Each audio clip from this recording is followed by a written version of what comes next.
kind of will work out for me.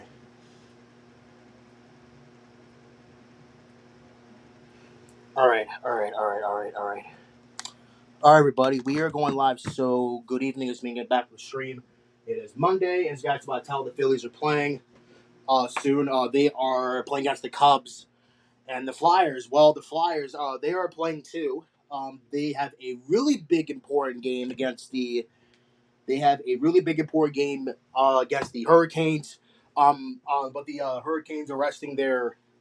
The Hurricanes are resting their players. Um, as far as I personally know right now. So yeah. The where the hell is my damn? Oh god, did that fall off the bed? The freaking thing. So yeah, so the Flyers are playing a big game against the Hurricanes. I do hope they clinch on the playoffs because that's what they need to do in order for them to get the advantage. I have a phone that my deodorant just fell. I have a bad feeling that my deodorant just. Oh no, it's back there. That's where I put it. My deodorant. I put it back there for a very unknown reason. But yeah, so the Flyers are playing soon too. That means I have to listen to both games at the same time. But Family Feud is coming back too. So that means I have to hurry up and do my stuff and hopefully get everything situated because I have to do diagnosis murder too, and that's a really bad time for me to do it. Because obviously, I've been home for a while, so this is my golden opportunity to get everything situated because I also want to eat too. So because whenever Family Feud's on, I always eat before it comes on. So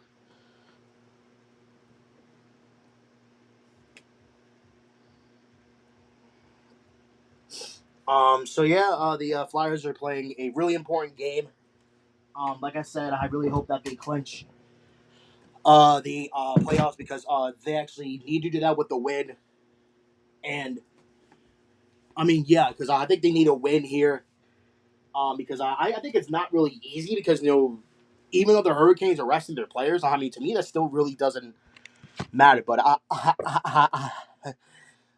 guys, I'm really nervous. I really am, guys. I am just really nervous about today because tonight because the Flyers are trying to clinch the playoffs for the first time in like 5 years or 6 years technically. Well, actually, technically 5 years because of COVID, I guess. Um, but yeah, I do hope the Flyers can clinch the playoffs so that way that we can not be in danger of not doing anything. But here's the thing, guys: if we lose, that means we have a chance tomorrow, and if we don't win tomorrow, then we're screwed, which means that we're eliminated from the playoffs. But because I think because because I do believe most teams are you know rooting for the Hurricanes to win, which I don't understand why because they're resting their players. If I'm being real honest, guys, I do believe they are resting their players. So I'm afraid that that's not going to be possible because here's the thing: we actually have a chance of winning this game too now, be, because oh shoot, I forgot to put this on. But yeah, I actually have to hurry up too because I need to eat as well. But yeah, because the Flyers are playing soon, but the Phillies are playing for now until the Flyers come on, and I believe the Flyers is unfortunately going to be on the radio, and that really sucks because obviously, yeah, because I think we're the only team that's playing tonight too. No Blue Jackets because they play back to back. No Islanders because they play back to back because they're now eliminated from the playoffs, and the Capitals are still alive apparently. But if we win, then they're eliminated. So I'll be really happy if they do, and if they win. All right, well, so right now I gotta do my transition, real quick, and then I'll do diagnosis murder, and then I'll go downstairs and eat. I'm gonna go ahead and hold on, guys.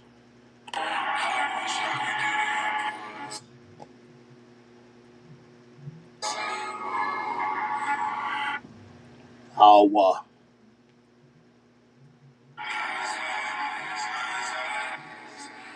yeah, I gotta hurry up.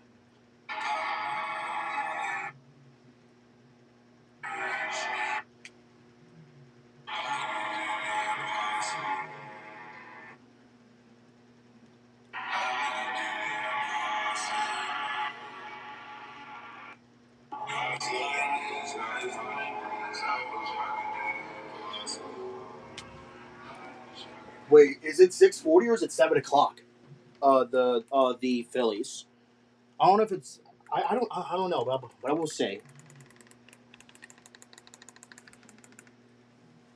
Pitcher scan report on Sanchez. Hey, hey, it's not. Hey, sinkers, averages 95 on that, maybe a tick under it. His change is at 31%, the slider 17%.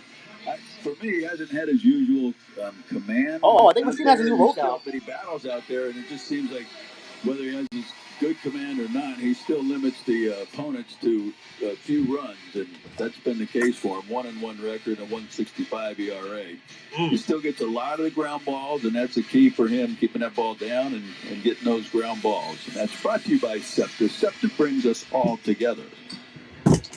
Well, Christopher Sanchez, 1-1, a 1.65 earned run average, and the left-hander certainly we would expect will do his part. The question is for the offense, helping him out. It has been a real struggle. The Phillies in that entire series with Arizona, 27 innings of baseball. They only scored in 3 of the innings, and they're going to need to string together a little bit more than that. And this is a really good Cubs team that is not off to the great start they were hoping for either. So 2 very similar teams in that regard. A lot of potential, but to this point in the season, albeit early, unfulfilled potential. Battle of the 2 teams that are both 7 and 8, one in 5th place, one tied for 3rd.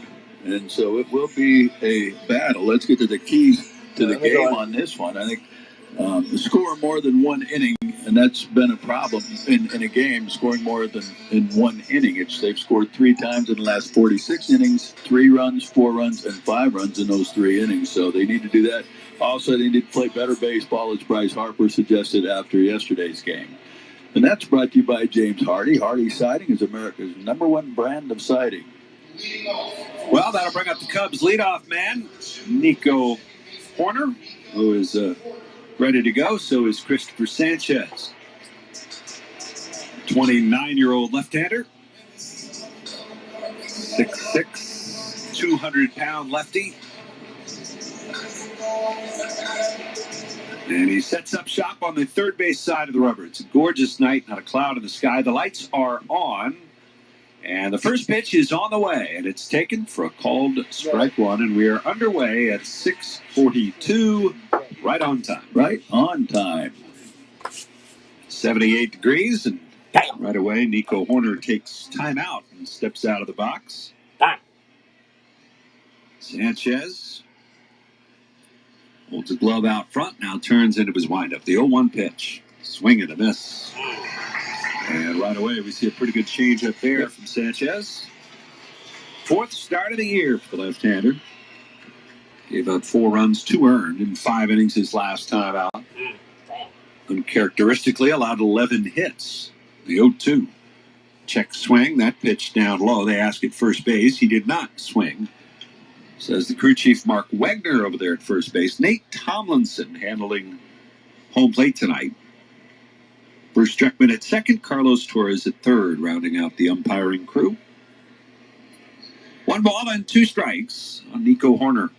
And the pitch way outside. Horner batting .316 with a homer and 10 runs batted in. Off to a solid start, to say the least. Hold up.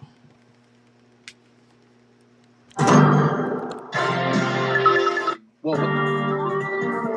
I was not ready for that. To be continued.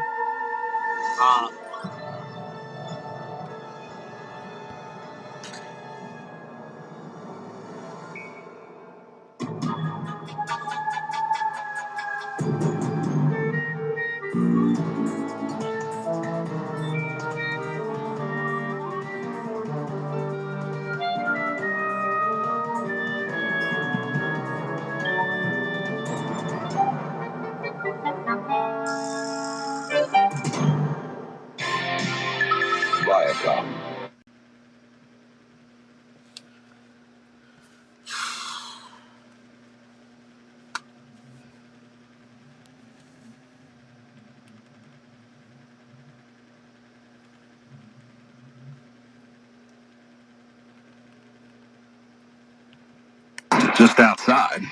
And it's 1 ball and 1 strike. Remuto kind of held it there for a second, maybe thinking about it, but early in a game like this, you don't want to waste a challenge here. Nope. 1 ball, 1 strike. And the pitch. Taken. That's down and away. And it's 2 balls and 1 strike to Bregman, who's got 2 homers and 6 runs batted in.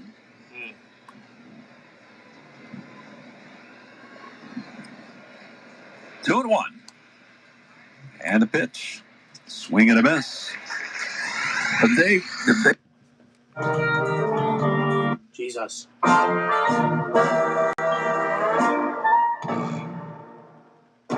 Whoa, this is actually really early.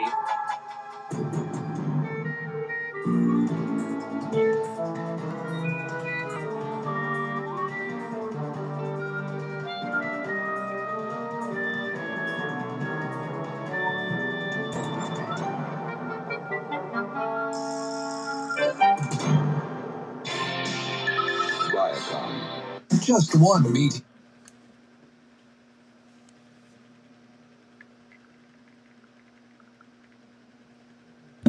Reach of both.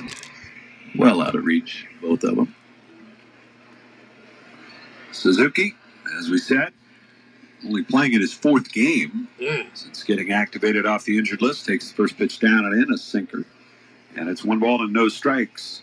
Harper on the bag at first base. Stott again shaded up the middle at second. Turner double play depth the shortstop. And Alec Boehm off the line and back at third base. Outfield shaded the other way against the right-handed batter. The pitch swung on and fouled out of play down the right side. It's Marsh, Crawford, and Garcia left, center, and right. Tiny little bit of late day sunshine. Still casting a shadow out in the deepest part of right field where Adolis Garcia roams. A look over at first base by Sanchez. And now the 1-1 home. Swing and a ground ball hit towards short. Turner charges. Gloves, flips to second. 1 on to first. It's in time. What? Good turn. Strong throw by Bryson Oh, look, my Stott. birthday And the Phillies turn the 6-4-3 double play, and that'll do it for the Cubs in their half of the first. No runs, 1 hit, and nobody left. Yay. Hey, look, it's my birthday of 2020. Point values a triple. Top 4 answers on the board. Name something you and your friends can never agree on when making plans. I don't freaking know. What time? What time? Okay, that's good. A place to go. Place to go. I gotta change my underwear. Wrap up.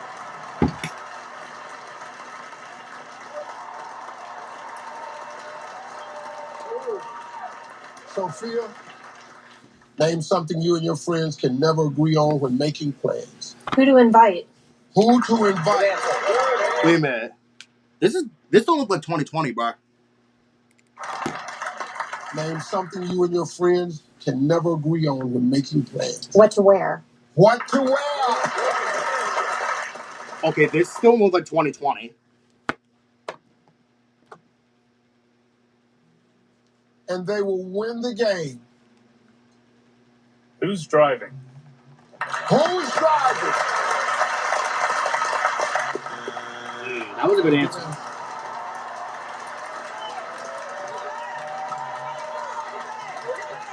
Family, in this situation right here, 2 answers on that board.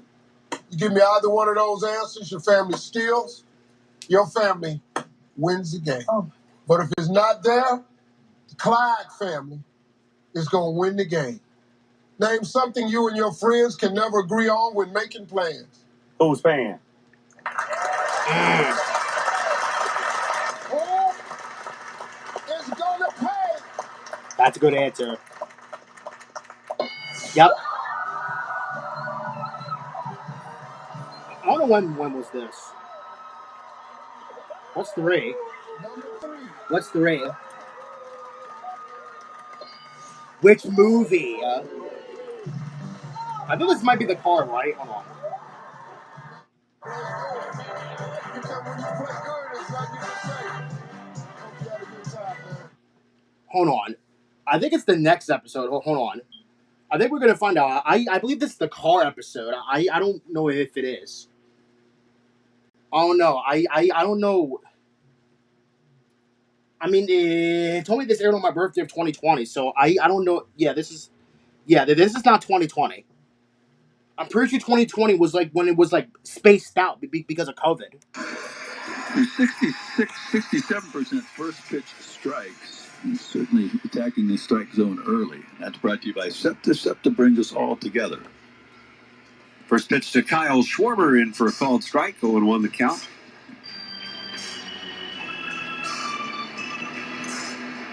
Schwarber, 212 hitter with 4 homers, 9 driven in. Next pitch to him. And that's hit in the air, center field, straight away, pretty deep. Crow Armstrong back to the track at the wall. He leaps, and it's gone into the hedges. Kyle Schwarber, dead center field, out of the reach of a leaping Pete Crow Armstrong. Phillies get on the board first. It's 1-0 here in the bottom of the first inning. Well, that's a good way to start it, for sure. Assad last year was very good near the top in the National League, and the fewest of barrels hit against him, hard hit balls. But that one certainly was hard hit. Dead center field, just out of the reach of Armstrong. So Schwarber. Oh, so I think it's this one. Brings up Bryce Harper, and the pitch to Harper is hit high in the air. Might have gotten under it. It'll send Shaw over into the gap, and right on the edge of the warning track, he will make the catch. Boy, he just missed that. Did. Not by much. The 2 gone now, and here. All right, hold on. I think we're gonna put this on, I guess. It can make in your life. Call now or order online. Buy 1 bottle of Omega XL and get a second free. Plus, get a free bottle of Vitamin XL D3. 2 free bottles for the price of 1 bottle of Omega XL. A total value of $115. You pay only $49.95 and it ships free. Plus, you get a money-back guarantee. Buy one. Yeah, I'm gonna go keep this on so I can eat. Welcome back to the feud, everybody. The McCullough family won the game. I believe it's the car, right? We're gonna find out. Let's see. Fast money. Aren't you ready? Yes, sir. 20 seconds on the clock, please. Name something you ride that makes you hold on tight. Motorcycle. Roller coaster. Name the last thing you do before climbing into bed at night. Take a shower. How many of the 4 food groups do you eat at lunch? 2. Name something a woman puts on her face. Makeup. Name something you never want to find in a restaurant's kitchen. Rags.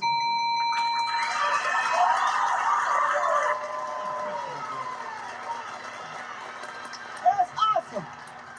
Name something you ride that makes you hold on tight. You said motorcycle. Survey said. Name the last thing you do before climbing into bed at night. You said take a shower. Survey said.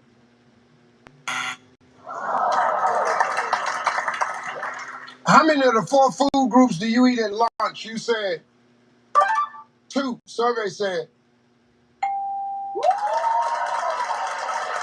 Name something a woman puts on her face. You said makeup. Survey said. Name something you never want to find in a restaurant's kitchen. You said rats. Survey said.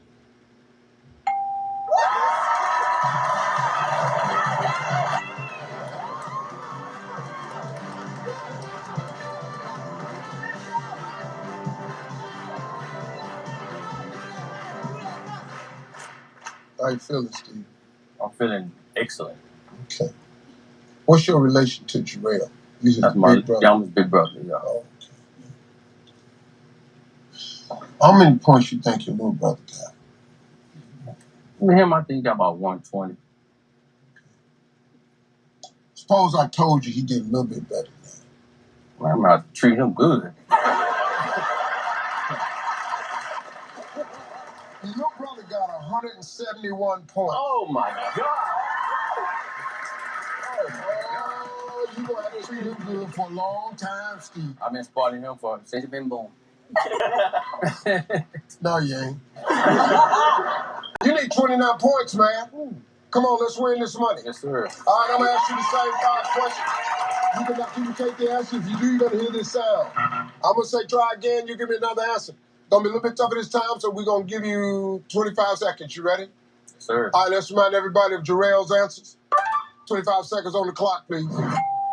Name something you ride that makes you hold on tight. A bike. Name the last thing you do before climbing into bed at night. Pray. How many of the 4 food groups do you eat at lunch? 4. Name something a woman puts on her face. Makeup. Try again. Lipstick. Try again. Eyebrow. Name something you never want to find in the restaurant's kitchen. A bug.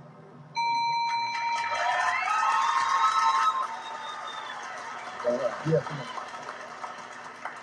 All right, man. We need 29 points. Name something you ride that makes you hold on tight. You said bike. Survey said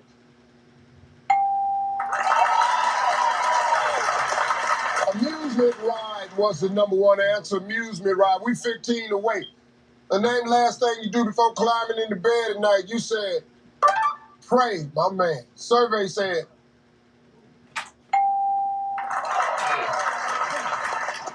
Oh, yes, I see.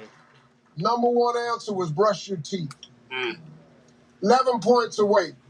How many of the 4 food groups do you eat at lunch? You said I don't fucking know. big man, so I eat all 4. I eat all of them. Every last what?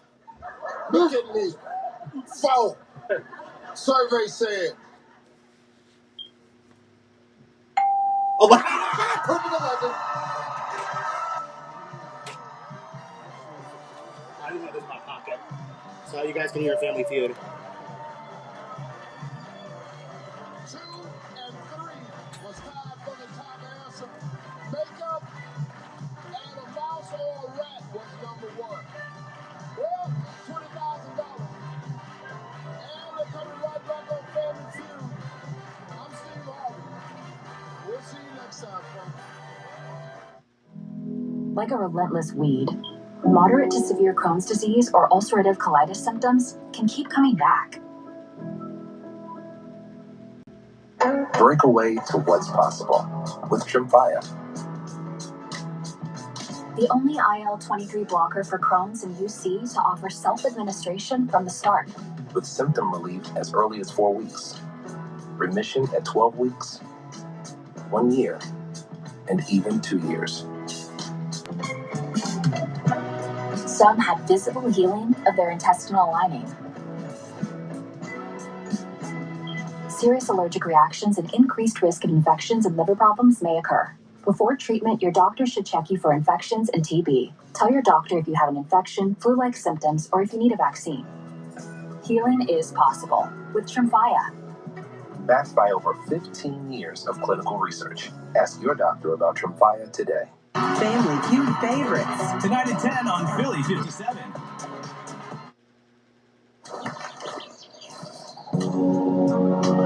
I think he wants one. This isn't for you, little guy. Okay. But what if I did a little dance? Nature Valley, we make nature delicious. You ever wash a teenager's clothes? Avoid it at all costs. When laundry piles up and stink and stains set in, come clean with Arm & Hammer Deep Clean. From the #1 liquid detergent brand that tackles more loads than any other. Arm & Hammer Deep Clean. More power to you.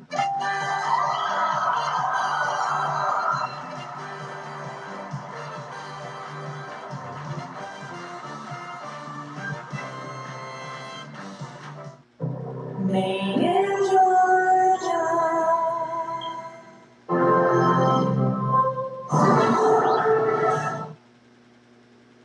Did you know about 1 in 3 people with plaque psoriasis may also develop psoriatic arthritis? With fewer symptoms from moderate to severe plaque psoriasis, where would you go? Imagine being a million miles away. With Tremfya, clear skin is possible. And for adults with active psoriatic arthritis, Tremfya goes beyond the skin. Less joint pain, stiffness, and swelling is possible. And And Tremfya even reduced fatigue. Serious allergic reactions and increased risk of infections and liver problems may occur. Before treatment, your doctor should check you for infections and TB. Tell your doctor if you have an infection, flu-like symptoms, or if you need a vaccine. Imagine being a million miles away. Ask your doctor about Tremfya. It's time to play Family Feud. Give it up for Steve.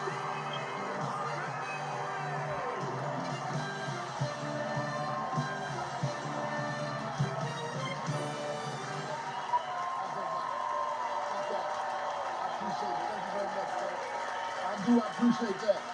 Well, welcome to Family Feud, everybody. I'm your man, Steve Harvey. Well, we got a good one for you today, returning for their third day with a total of $20,790 from Freer, Texas. It's the champs. It's the Garza family. And from Columbus, Georgia, it's the McChesney family. Everybody's here for a chance to win a whole lot of cash, and somebody might have a shot at a Universal Orlando Resort Epic Prize Package for 10. Well, let's go meet them, everybody. It's the champs. It's the Garza family. Well, you did it. We did it. You won that money. Oh, my goodness. Yeah. So introduce everybody. Okay, here to my left is my older sister, Elsa. Next is Noelia. After her is the oldest sister, Letty. And last but not least is Nori. Come on, y'all. Let's try to win some more money, defend your title. Let's go meet the McChesney family. Adam, how you doing, man? Good, how are you? I'm doing good. Well, introduce everybody, Adam. Yes, absolutely, Steve. This is my wonderful mom, Ann, my beautiful sister, Jessica, my beautiful sister, Taylor, and my great brother-in-law, Sean. Welcome to the show. Listen, have yourself a good time today. Stay enthusiastic. Now, these are the champs. They just won some money. They're going to try to win some more, but I bet you came here to win some money yourself. So let's get it on. Give me Imelda, give me Adam.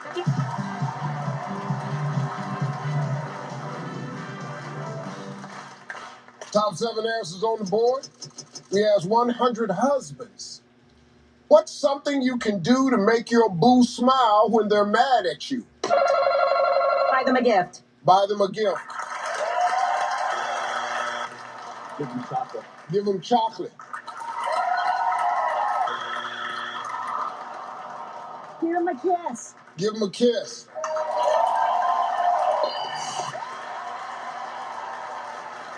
Give her flowers. Give her flowers. Pass the plate. Play. All right, let's go.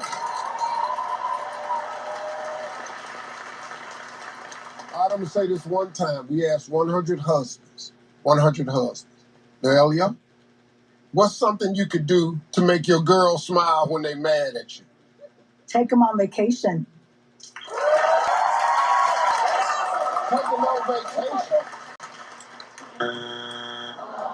What's something you can do to make your girl smile when they mad at you? Do a special favor for her. A massage.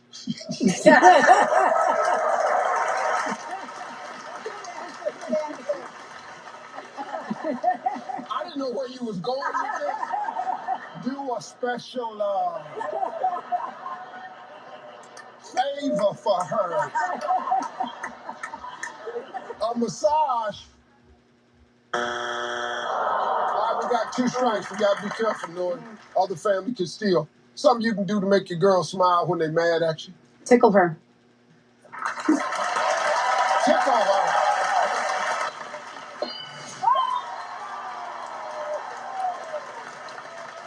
Two strikes, got to be careful. The other family can steal. Feed her.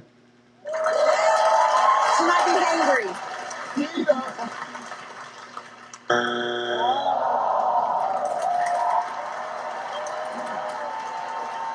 asked 100 husbands, what's something you can do to make your boo smile when you're mad at you? Steve, I want to say apologize. Apologize.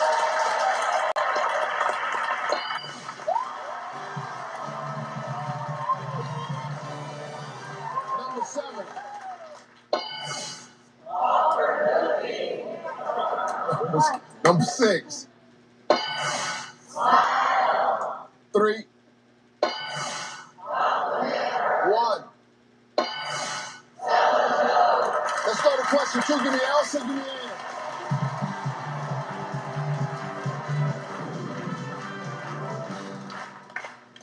Top 6 answers on the board, ladies. This will fill in the blank. After winning the hot dog eating contest, the first thing Big Billy wanted to do was blank. Puke. Puke.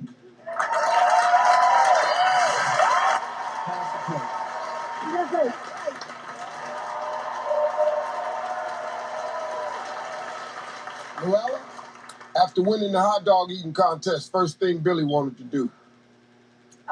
Take a nap. Take a nap.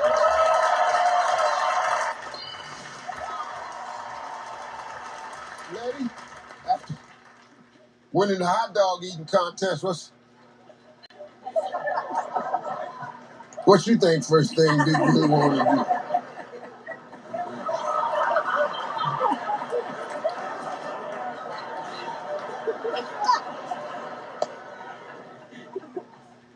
Fast, no food. And watch your hands. What is she always reaching over here for?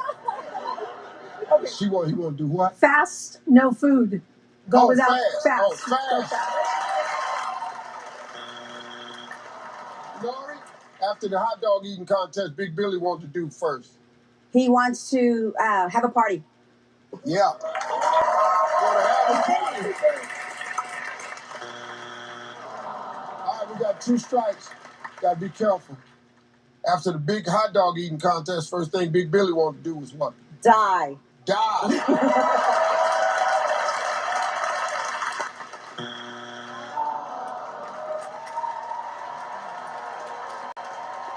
After winning the hot dog eating contest, first thing Big Billy wanted to do was blank. Steve, we want to say, go to the restroom. Go to the restroom.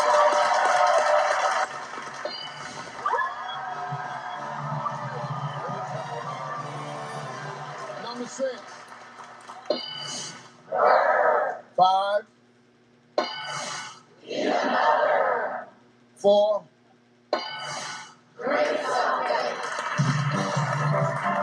Playing well. Got a long way to go. Don't go away, y'all. We'll be right back. For the big, small, short, tall. For the thinkers and the doers. For old friends. Coca-Cola. For everyone.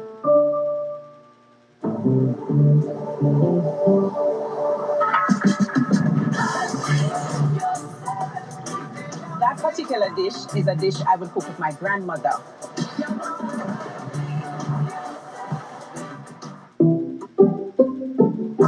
I checked Allstate first and saved hundreds on my car insurance.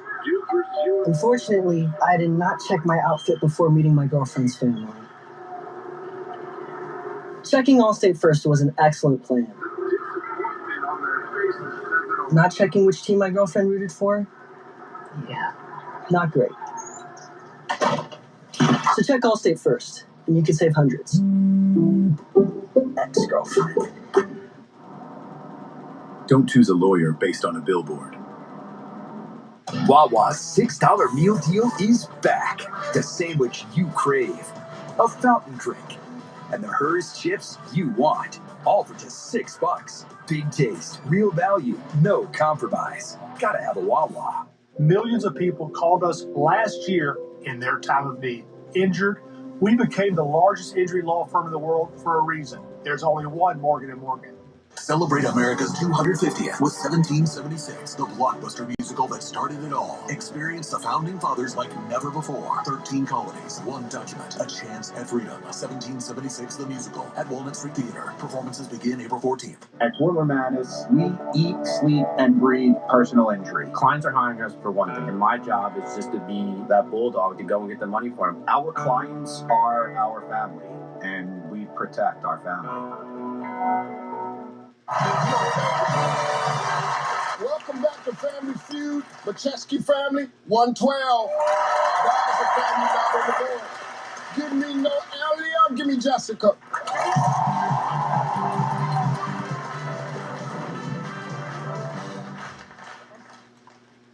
Boy, there's a double. Top 8 answers on the board. Name a game that kids back in the day played outside that kids today probably know nothing about? Capture the flag. Capture the flag. Hide and seek. Hide and seek. Pass the play. Let's go. Yeah.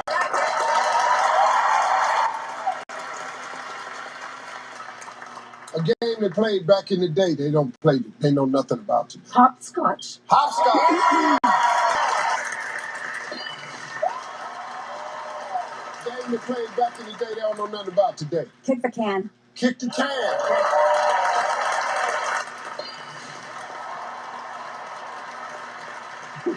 Game they played back in the day, they don't know nothing about today. Marbles. Marble.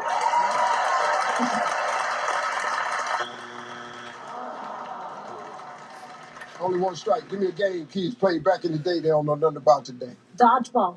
Dodgeball. Wait, it's a new episodes, I think. Quite remarkable how. Give me a game they played back in the day, they don't know nothing about today. Red light, green light. Red light, green light. Hopscotch? Oh, no, it's up there. Never mind. Oh, I don't fucking know. Back in the day, they don't know nothing about today. Jump rope. There's a opportunity made with hard hit. Using the gap. We got two strikes. No, we got to be careful. McChesky family can steal. Lost his way. Chase. One ball. Chase. Chase. Turn or throw to first. Just chase. Just run after That's a somebody. game. Ain't no purpose in nothing. Just No. That's a game. you call it chase. Yes, the boys would chase the girls and the girls would chase the boys. And then what? You just want to grab them. That's it. Huh? That's a game. That's it. That's it. Straightaway center. Boys chase the girl, the girl chase the boys. Why would I run from the girl? When the girls turn, why I'm running? Because you start running and more girls chase you. JT Realmuto. Oh, I just run to the one I want. Chase. A tag. Two strikes. Other family can steal. Give me a game they played back in the day they don't know nothing about today. Red Rover. Huh? Red Rover. I don't remember that game. Or no, I do maybe. You can clear the board. Maybe. The other family can steal. Elsa. Pine trees. Huh? That was a good answer though. They don't play outside anymore. You know, back in the day when they had trees. We still have trees. They don't play outside anymore. I do the jokes. They don't climb the trees no more. Yeah. I think this is the new episode. I don't fucking know. They played outside that kids today probably know nothing about. Steve, we're going to say cops and robbers. Cops and robbers. I don't remember that one. I don't. What's number 4? Number 4. What's 4? Kickball. Okay. Hold on. I need to check the recording real quick. I just need to find out. Oh nope, that's live. Never mind.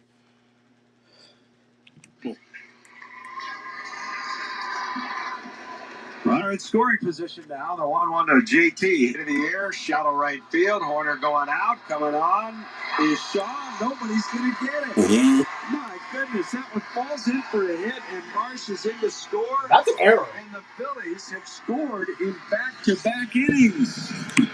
It's 2-0. Let me say, is this new episode? By Drysdale. Sends it across into the left wing corner. Couturier turns off a check. Yep, it is. And York looking for Michkov in Yes, it front is. at the far post. Almost got to Okay, yes, it is. At center ice, the Flyers maintain control, and late in the shift, Couturier will wheel it in. Good work. Yeah, good work by the Flyers here. A good shift there by Couturier as well. And they got to maintain that pressure. Vladar out of the net, making his 6th start in a row for the first time this season. Every game and every win is a new career high for Dan Vladar, but they're here because of him. Absolutely, yeah. And the guys want these games. Goaltenders like Vladar, they want to play in these high games. Glendening chases one down, back into the circle, unable to find Hathaway with that. And here's Carolina the other way. Oh, so it is now. Nadeau gives it up. Kotkaniemi unable to complete a pass. Now gets it back. Riley with a shot deflected up over the net. Into the left point corner. Ehlers back into the middle, but no Kane could get a stick on that. Still alive in the Philadelphia zone. And Cedar up the boards will trickle it down the ice. It will not go far enough for an icing. So Philadelphia gets a much needed change. Mike Riley defensively with Charles Legault. Legault will go to the bench to change.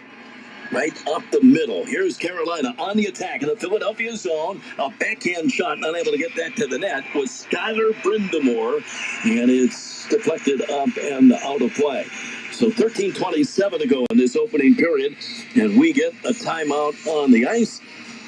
The Flyers and Kane scoreless on the Philadelphia Flyers broadcast network.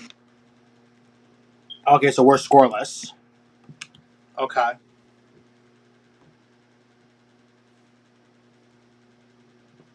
Okay, so we're scoreless.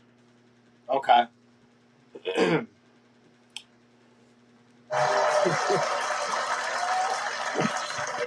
Welcome back to Family Feud. Garza family 138. McChesney family got 112. Give me Letty. Give me Taylor.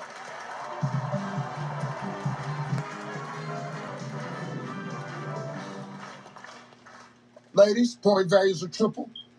Top 4 answers on the board. Fill in the blank. Blank pole. Dance pole. Dance pole. Triple? Huh? Strip? Oh, yeah, that's the name.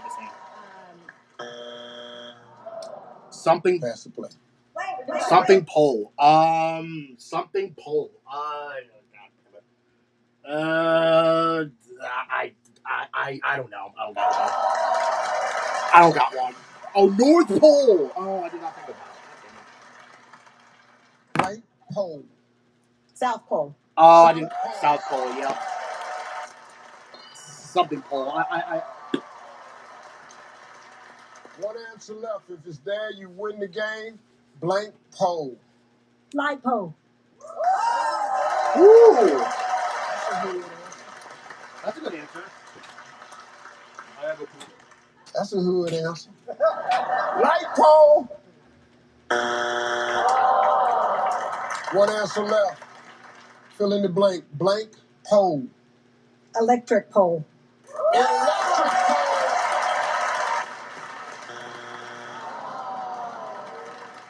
You have 2 strikes. If it's there, your family wins the game.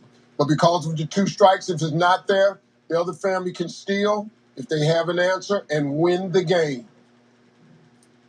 Barber pole. Ooh.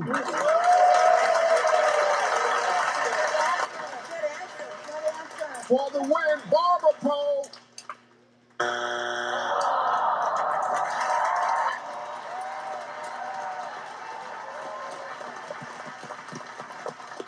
All right, here's the situation. I got one answer only. You give it to me. Your family steals, your family wins the game. Your family is in the circle for $20,000.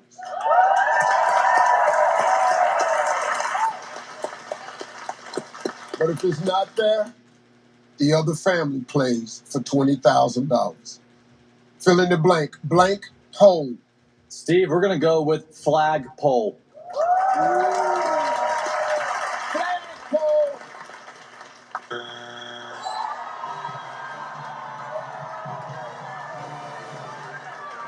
Number 3.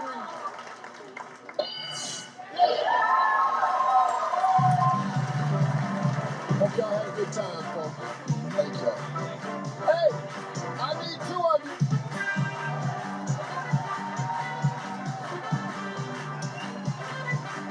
We'll be right back. Fast money. $20,000 right up here. Choosing the right lawyer can make all the difference between a big cash settlement or none at all. Don't be cheated by the insurance companies. Get the right lawyer, the right advice right now. The Man Rant. 1-800-90-LEGAL. Legendary. Seeing your third Vegas sunrise in a row. Proving you're right or giving it to your friend who's always wrong. Meeting your hero. What's up, fellas? Legendary. Or meeting someone else's hero. Hitting a jackpot from your subway seat. Or how about this? Front row seats. A story you'll tell for the rest of your lives. Or a secret spot that you'll tell everyone about tomorrow. Whatever makes it legendary for you, it can all happen here. BetMGM. Make it legendary. Not all awards carry the same weight. That's why at Plexiderm, we set out to create the best of the best. A product so effective, you'll see results in just minutes. In almost no time, those dreaded under-eye bags, fine lines, and wrinkles visibly disappear from view. Plexiderm works. It took away all the wrinkles, all the puffiness. You can see it in my face. Wow.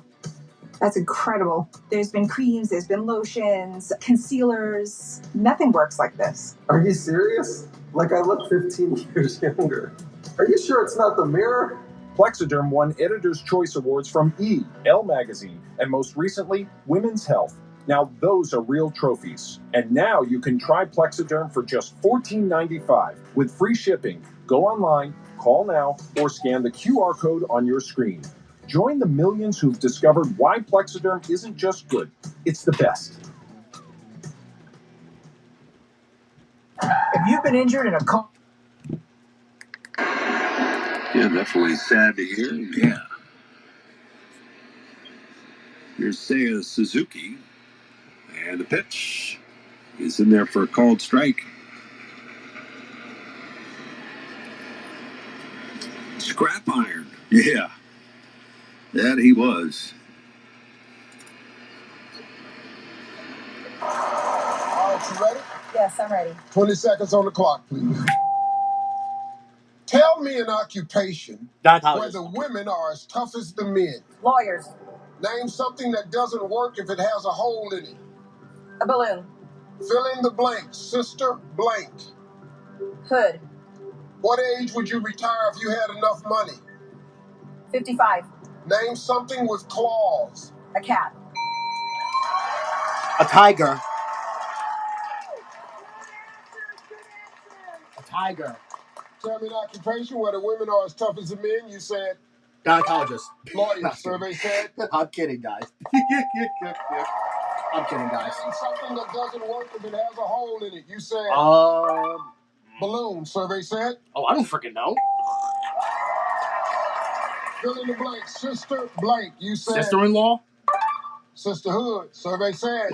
Oh, hey. At what age you retired? You had enough money. You said 45. 55. Survey said. Or 40, maybe. Okay. Name something with claws. You said cat, tiger. Cat. Survey said a tiger. A dog. Well, I wouldn't know. A dog has paws.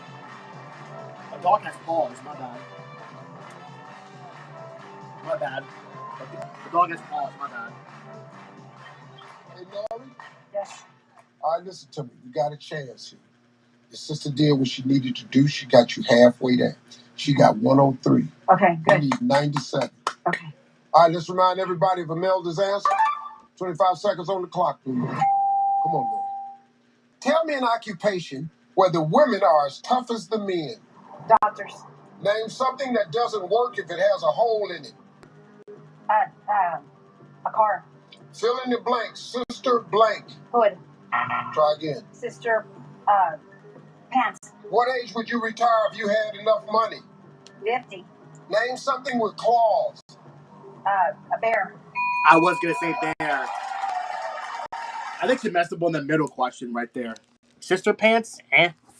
Sister-in-law. Tell me an occupation where the women are as tough as the men. You said. I was going to say doctor, but. Doctor. Survey said. Honestly, I don't know. Police. Police. What's the number one answer? Okay. Name something that doesn't work if it has a hole in it. You said. A car? What? That's what you said. Yeah, no. The gas tank has a hole? Yeah, if a gas tank got a hole in it. That's right. Oh, that's right. Girl, that's so smart. But, Yeah, no. Survey said. Goose egg. Called it. What's number one? Balloon, okay. and hot air balloon was number one. Okay. Fill in the blank. Sister blank, you said. Sister-in-law. Sister pants. No, 0. Survey said. 0. Sister-in-law. Okay, sister was number one. Sister. All right, what age would you retire if you had enough money? Come on, you said. 40? 50. Survey said. 40? 32. Oh, that's not enough. 50 was the number one answer. That's not enough. They need 62. That's not enough. Name something with claws. You said. I was going to say bear, but... A bear. Survey said. That's not going to be enough. 19. Nope. Cat. Yup. Yep.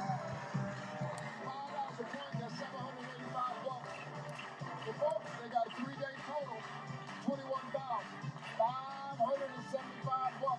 And they're coming right back on Family Feud, everybody.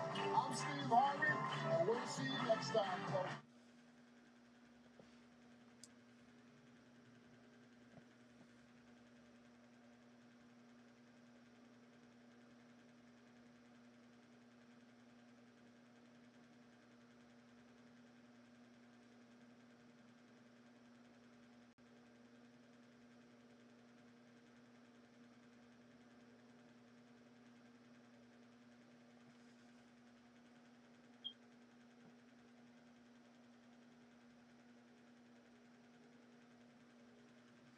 Well, I can't pull on the Flyers because I have to watch Family Feud.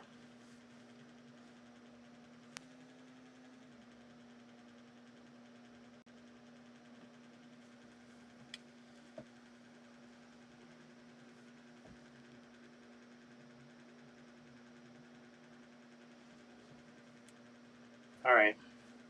Let's go to the video. Now, the only problem is that I actually have no idea what number this is, or episode either. I actually have a problem with that. I actually might let the dogs in soon anyway. Yeah, I think I'm gonna let the dogs in when I'm done doing Jeopardy, I guess.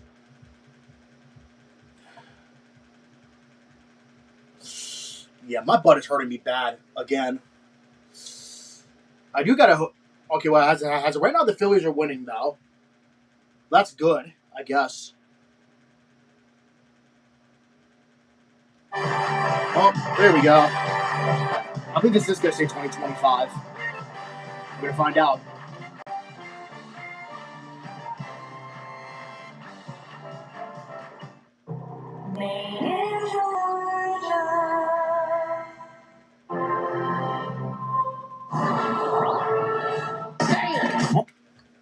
Yep, it returned. Well, let's see this guy. Got this one with 7,200. Did he know it was Colombia? He guessed Dominica. No. What did you wager, Eric? All but $1. So you'll be left with $1. Jamie Ding with a big lead, $34,800, and the chance to add to it if he has Colombia. He thought of Bolivia, Simon Bolivar. So you're going to drop down how much?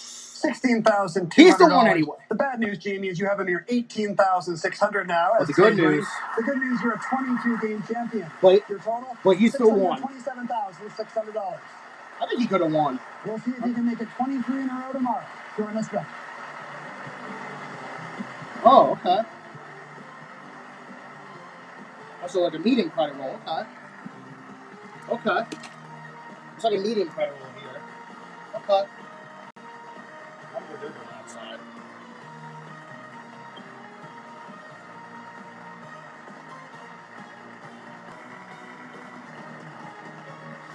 My butt's going to be bad, but...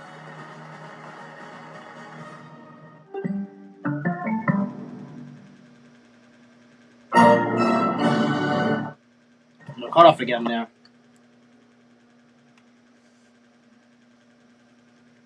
Alright, I think I'm going to let the DOGs in the house. Yeah, I think that's probably what I'm going to do.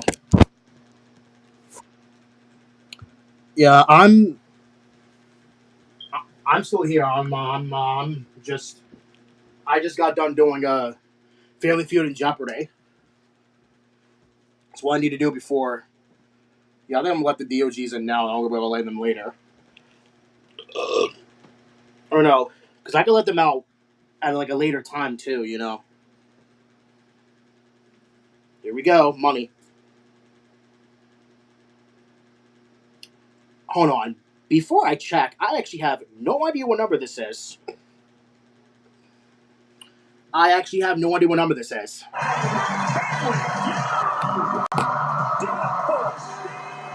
actually have no idea what number this is.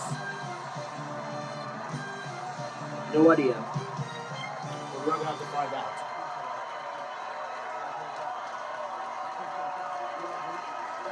Oops.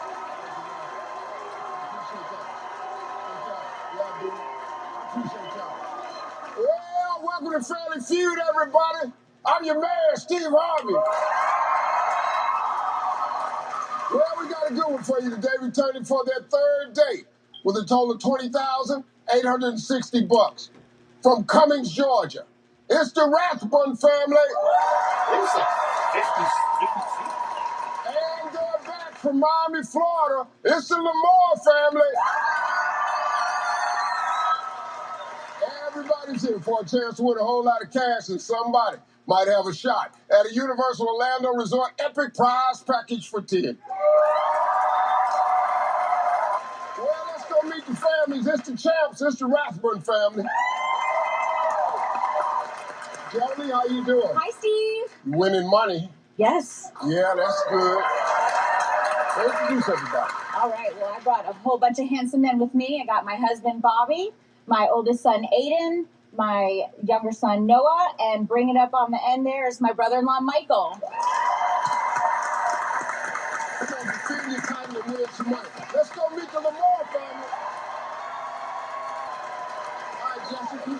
Hello, Steve. Bonjour, Steve. We're the Lamar family. Ça passe. Nous rappelons.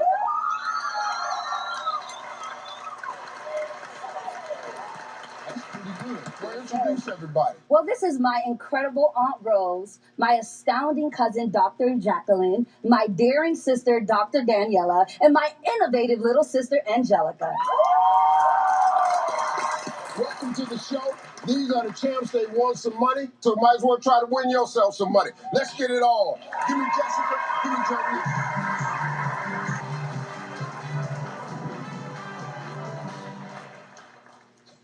Top 6 answers on the board. A funeral is not the best place to tell your mate what? You're breaking up with him. You're breaking up with him.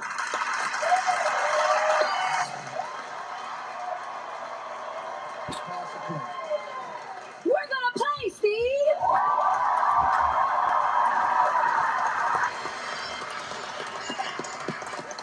Hey, Rose. A funeral is not the best place to tell your mate what? Hey, I'm hungry, but I want food. Good answer.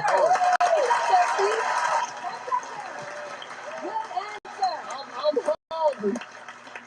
What's the question? Hey, Jacqueline. A funeral is not the best place to tell your mate what? That you're ugly, Steve.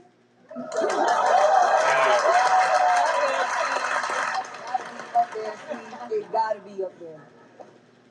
It has to be. Excuse me. You're not as attractive as I thought you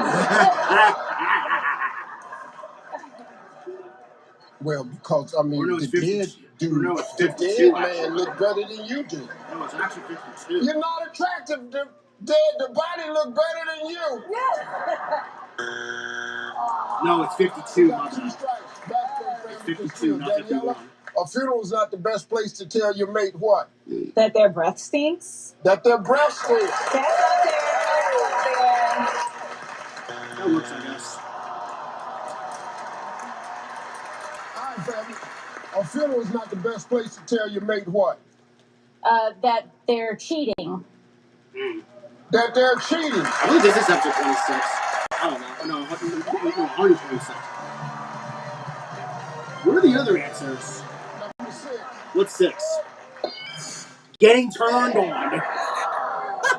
5. What's 5? Love you, marry me. 4. Fair enough. What's 4? Pregnant. 3. That's even worse. What's 3? Sick and dying. Let's go to question 2. Give me Rose, give me Bobby.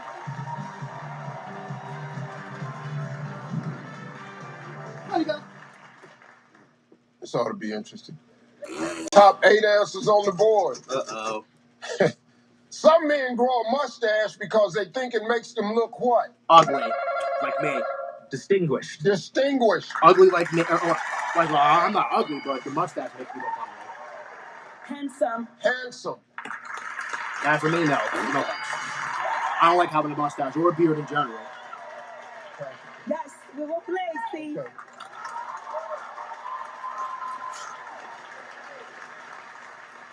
We're going right here, Jacqueline. Some men grow a mustache because they think it makes them look what? Older, Steve. Yeah. Older.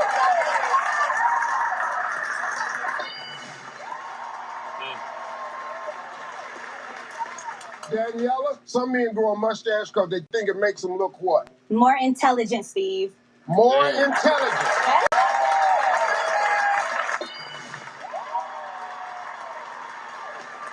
Angelica, some men grow a mustache because they think it makes them look what? Richer. Got more money.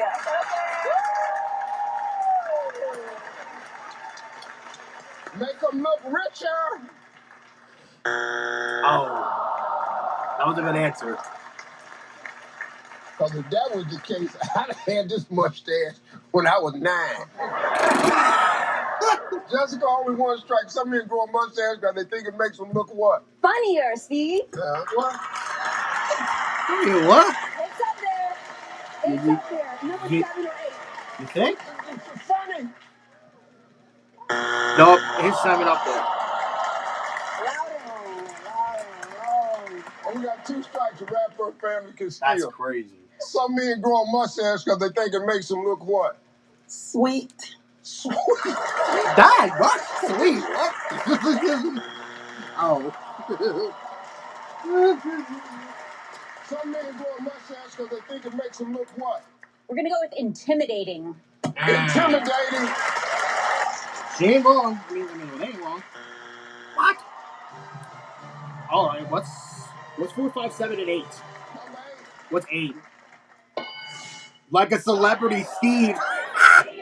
Oh my God! Who did that? Number 7. What's 7? Younger. 5. What's 5? Cool. 4. Fair enough. What's 4? 4. Manly macho. Well,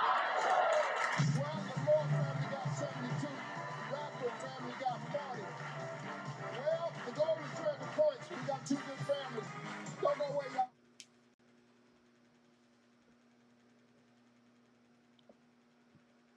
Todd with a pitch. And it's taken, and it's in for a strike. They start him with a cutter. Catches the outside part of the plate. 0-1 the count. Third baseman Bregman, even with the bag. Shortstop Swanson shaded up the middle. The pitch. Swinging a little tapper off the end of the bat. Bregman gets in front of it. Fields throws to first. It is in time. Wow. Boy, Bregman, good thing for the Cubs he was in, because otherwise Stott's going to beat that out. Oh, yeah. Yep. And the inning would still be going. Phillies settle for 2 runs in the frame on 3 hits. They leave 2. And as we head to the 4th inning tonight, Phillies lead it 4-0. Dad. Oh, wow, the Phillies are winning. But I don't know about the Flyers.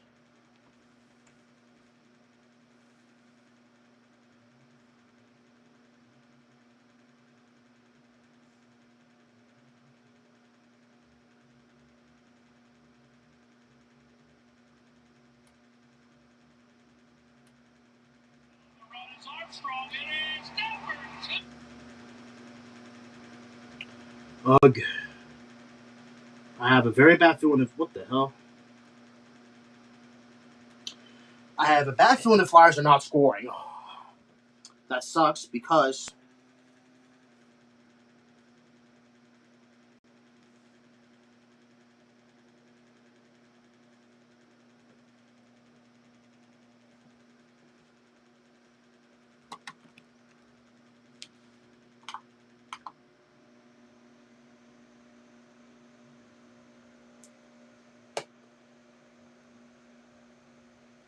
done.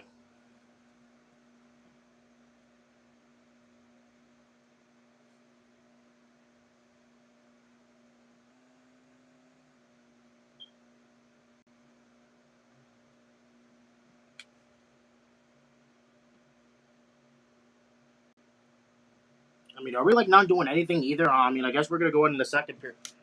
Well, to be fair, to be fair, the Blue Jackets. I mean, not the Blue Jackets. Like the Hurricanes. I mean, they 72, everybody. Lamore family got 72. Blackburn family got 40. Give me Jacqueline, give me 80. I mean, to be fair, the Hurricanes are resting their starters, so I mean that could be the reason why. Damn, to go, you definitely need a Point values a double. Top 5 answers on the board. 5. If 2 circus clowns got married, what might the wedding guests throw instead of rice? I don't fucking know. Batons. Huh? Batons.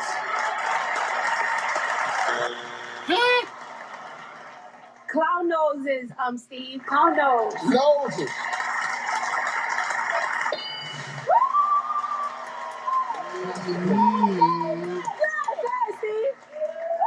Uh-oh.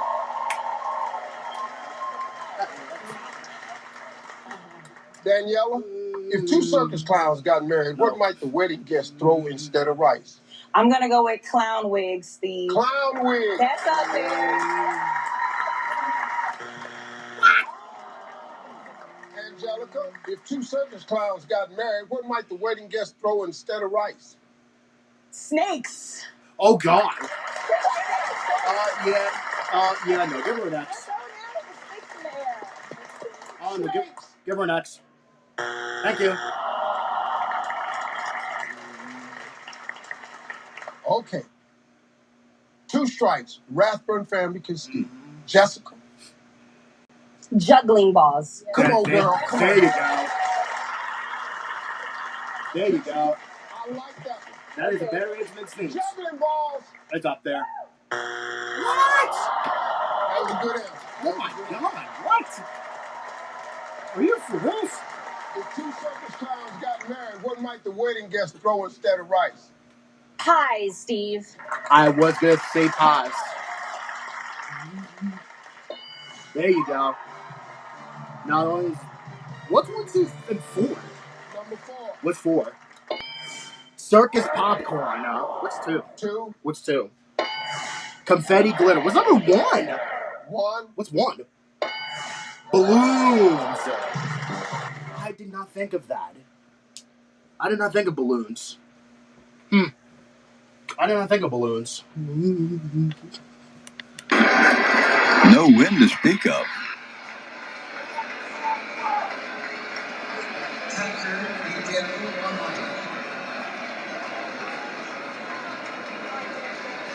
That's a lot of opposite field pop. Sure right is. There. Here's Miguel Amaya.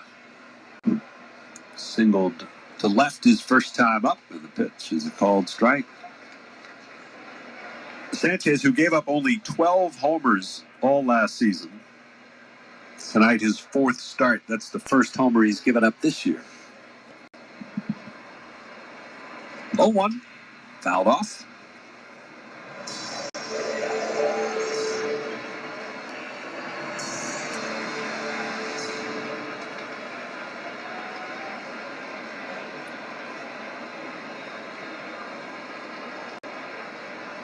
The 0-2.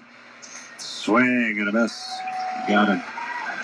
And the other milestone that's just ahead for Kyle Schwarber, that's now 193 home runs with the Phillies overall. So closing in on 200 with the Phils.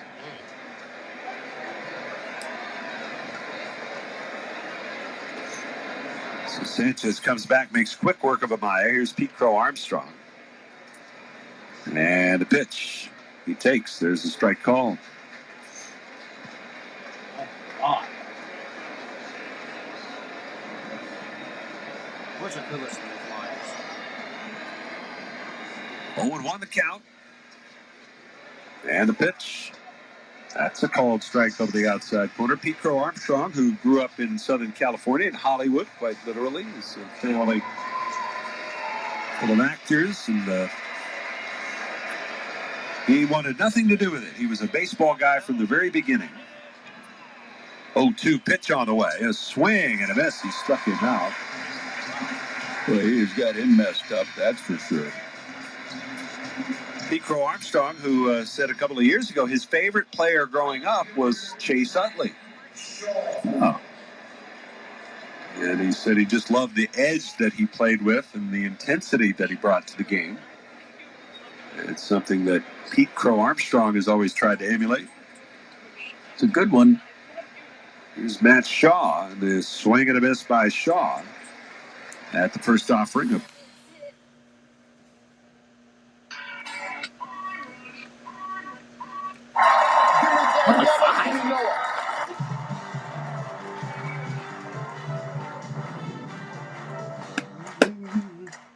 Point values are triple. Top 4 answers on the board. Name a country that has a reputation for having rude people. I don't freaking know. France. France.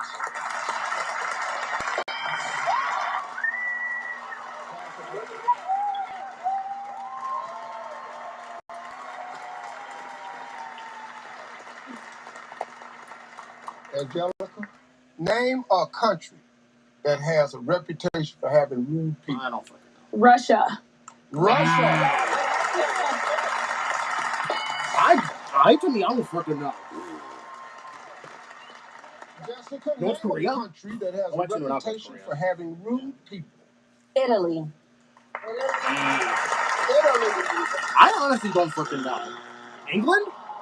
Rose, only one strike. England? Name a country that has a reputation for having England? rude people. Cuba. What? Cuba? For what? No. Give her next, please. Give her next, please. Thank you. We got 2 strikes. We got to be careful. There Now, you if go. it's there, we're still alive. But this time you have 2 strikes. If it's not there, the other family can steal and play sudden death. Jacqueline, name a country that has a reputation for having rude people. United States of America. Good answer. Excuse you? Oh, well, I mean, she does have a point. I The really, United States!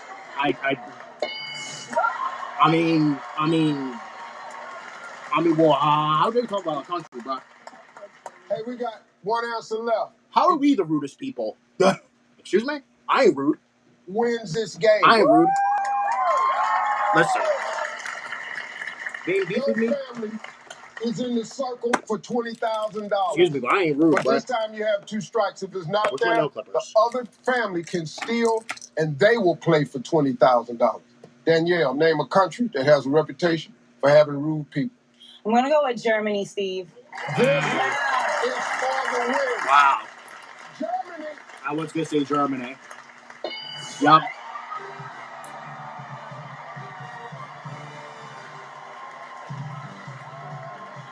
Y'all played good, man. Congratulations.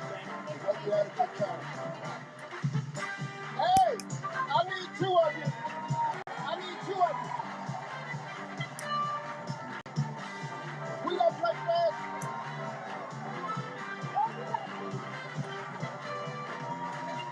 We'll be right back. We gonna play fast. Oh my god, that was crazy. That was crazy. That was crazy.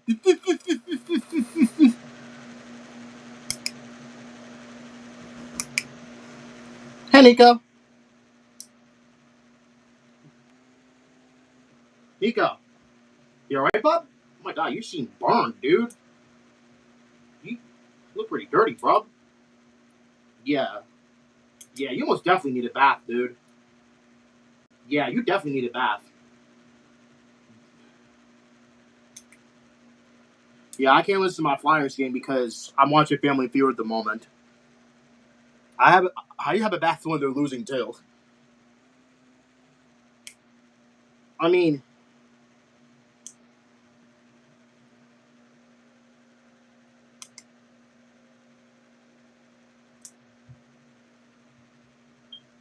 I'm just trying to kind of comb my nails. All right, there we go. I think my nails should be okay now. Yeah. Yeah, I think I'm gonna cut my toenails sooner rather than later.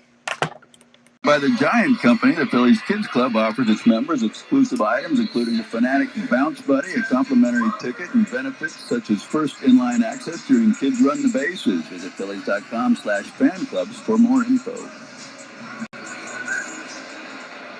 It's Justin Crawford.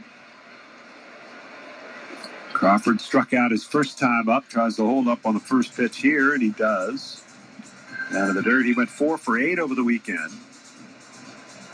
And also drew a couple of walks and was hit by a pitch, so he was on base a bunch against the Diamondbacks. A 1-0 pitch on the way, and it swung on and missed. And when your offense is struggling and your rookie center fielder who bats ninth is hitting .341, everybody wants to talk about moving him up out of the 9 spot. Right. 1-1 pitch. Swinging a foul ball back, and that is an absolute non-starter of a conversation with the skipper. Yeah. Yep. And let him have his success here. Now, if you're into July or maybe even June, but now just let him go out and do his thing.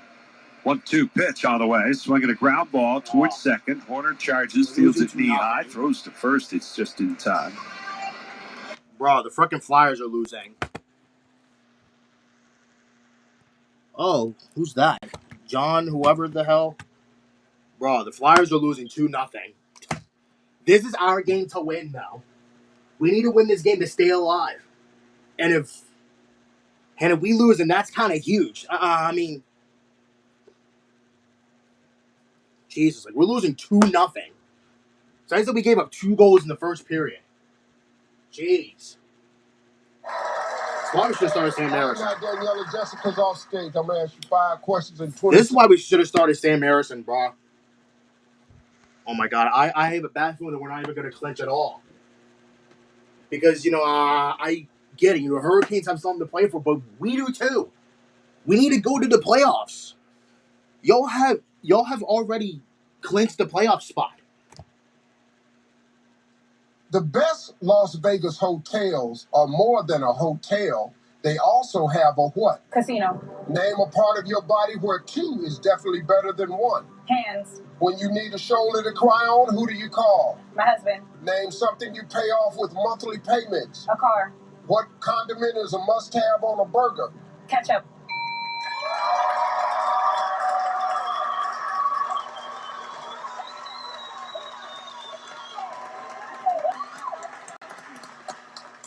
Best Las Vegas hotels are more than a hotel. They also have a what? You said?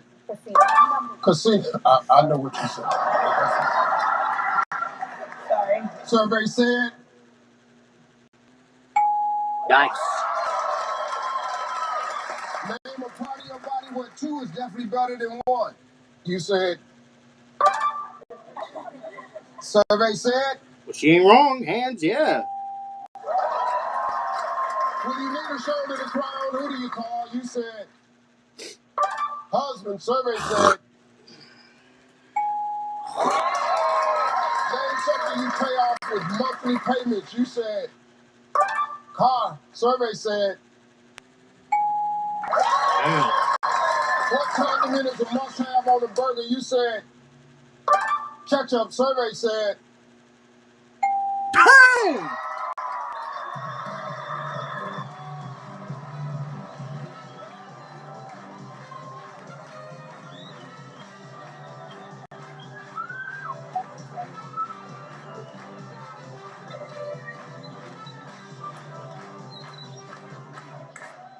Jessica, how you doing? I'm prayed up. You prayed up? Yes, sir. Prayer changes things. It sure does. It shifts everything. Everybody in here prayed for you. Thank you. Now that we got that out the way, how many points you think Danielle had?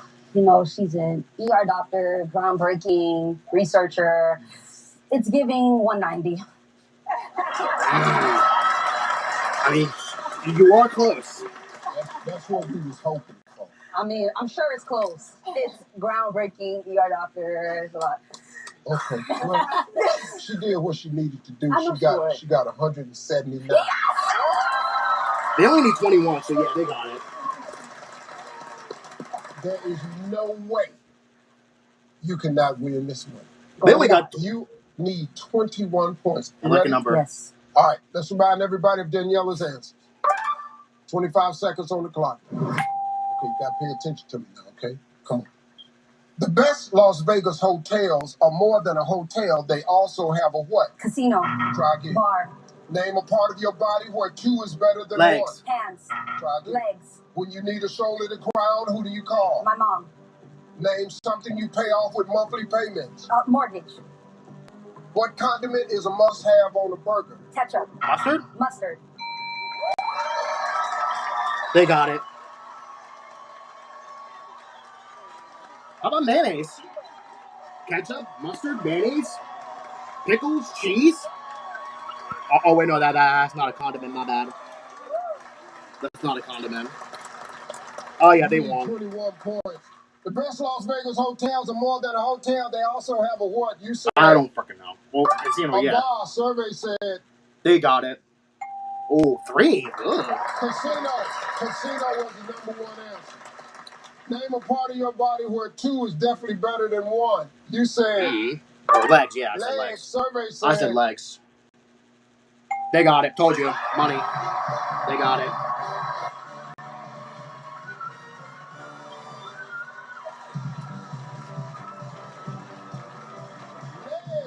Was the number one answer. Shoulder to cry on, mom was the number one answer. But you pay off monthly, mortgage was the number one answer. And ketchup was the number one answer. That's $20,000. And they're coming right back on Family Feud. I'm Steve Harvey. We'll see you next time.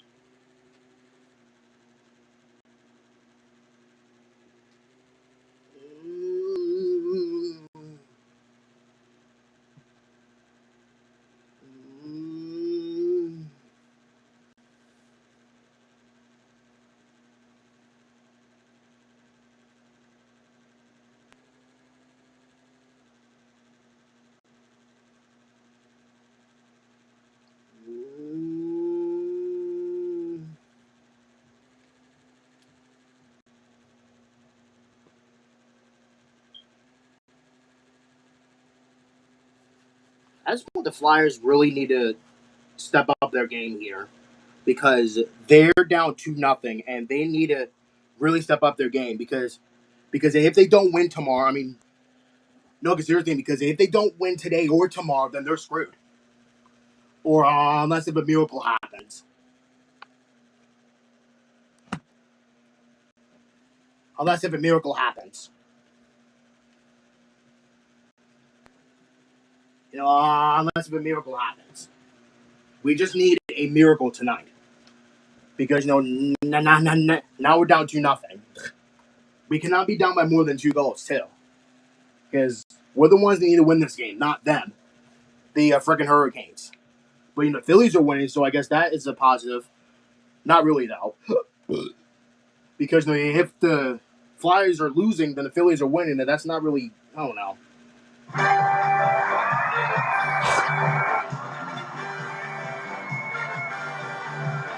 Yay.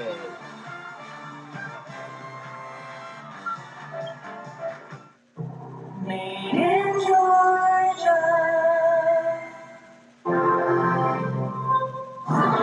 The perfect line. Oh, wow, already cut off, really?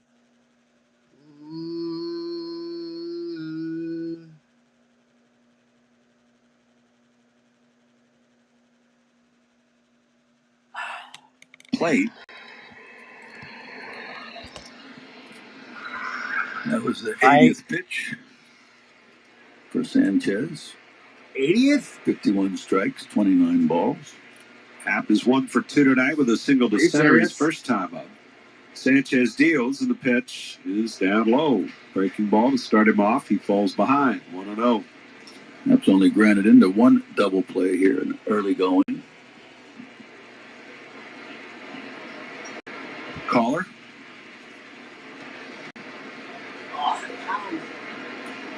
But you're talking about for a double play, right? Are you calling it? Yeah. No. Oh. 1-0 pitch. And that's a sinker for a strike. Kind of hoping I jinx him, though. Gotcha. You know who always loved the broadcaster jinx? Jim Jackson. The pitch. Swinging a bouncer up the middle. Turner's got it. Flips to Stott. There's one. Throw to first. It's a double play. It happens.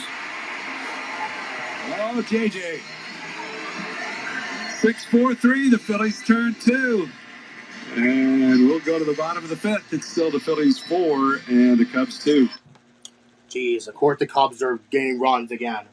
Well, we're the ones that need to win. I mean, listen. Listen, I just have the bad feeling because I just did have a bad feeling because it's only the second period now. But if the Flyers don't get everything, like anything going, then they're going to be screwed. Well, they do have another game. But again, the pressure is all on us right now. We cannot lose in regulation. I mean, it would be fun if we go to overtime, though. But as of right now, it just doesn't seem like it's going to happen very likely. So I have 5 videos now, right? I do, I think. Right? I have 5 videos right from the back. Oh, actually, no. 1, 2, 3, 4, 5, 6. No, I have 6. So I'm actually back to 6 videos again.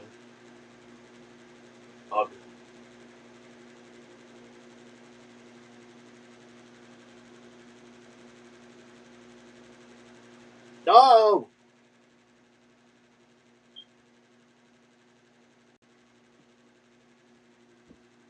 I'm just having this bad feeling that the Flyers are not even going to win. I mean, if they do intend to get goals, then that would be helpful. That would be really helpful, though. I guess. But right now,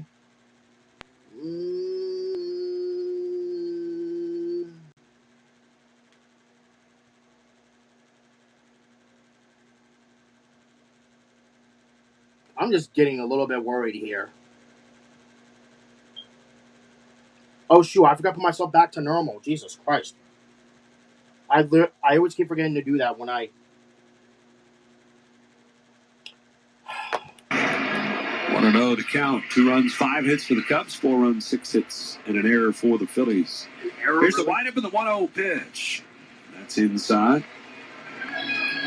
2 balls and no strikes.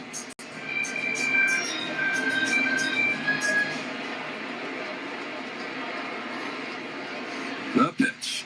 And that's down and away. 3-0. Larry, it kind of seems like they don't want anything to do with Kyle right here. I can understand that. 3-0 delivery. And he's taking, and it's ball 4. Not even close. Wow. The fan's not happy about that at all. Second walk for Assad.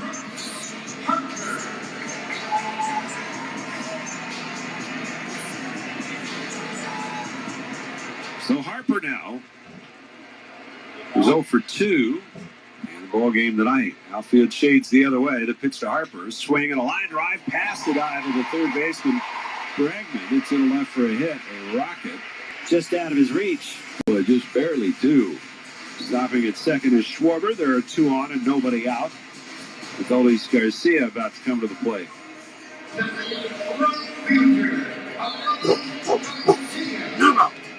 Talked a little bit about Garcia with Rob Thompson on the pregame show today, and said Garcia maintained he's really putting in the effort. He's really trying all of the things they are asking him to try.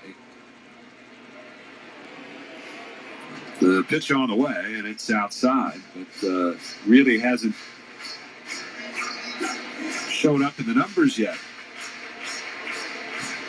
That's one thing. It's so hard to do in the middle of the season, or even though it's early, but to try and make changes and try different things that are suggested. 1-0, swinging a ground ball foul. But when you're struggling, you've struggled for a couple of years, really. you have to just take it in stride, do what you can, and listen to what they're trying to get you to do. He's choked up on the bat a little bit here as he stands in and now asks for time. I like that too. As strong as he is, though, I mean, I do think if you choke up a little bit, you have a little better bat control. Barry Bonds was an all-time home run leader. He always choked up. 1-1. And a swing and a ground ball through the left side. There's a base hit. Schwarber into third base. They're going to hold him there as Happ comes up firing. And the bases are loaded. Nobody out. Phillies have a chance to break open a little more breathing room as Brandon Marsh gets ready to bat. Garcia, that's his first hit on the homestand. He's coming off that trip out west. And it's going to prompt another visit from Tommy Hotovy, the Cubs pitching coach. Let's pause for station identification. This is the Philadelphia Phillies radio network.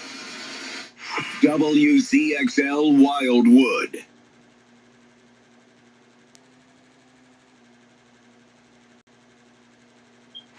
Well, while they're out on the mound, let's get to the Citizens stats later. Jose Soriano of the Angels, he improves to 4-0 with a 0.33 ERA as he threw 7 innings of 2-hit shutout ball with 10 Ks last night, winning their game 9-6. Citizens, the official bank of the Phillies. To which most people are saying, who? Yeah. I mean, he's a 28-year-old, but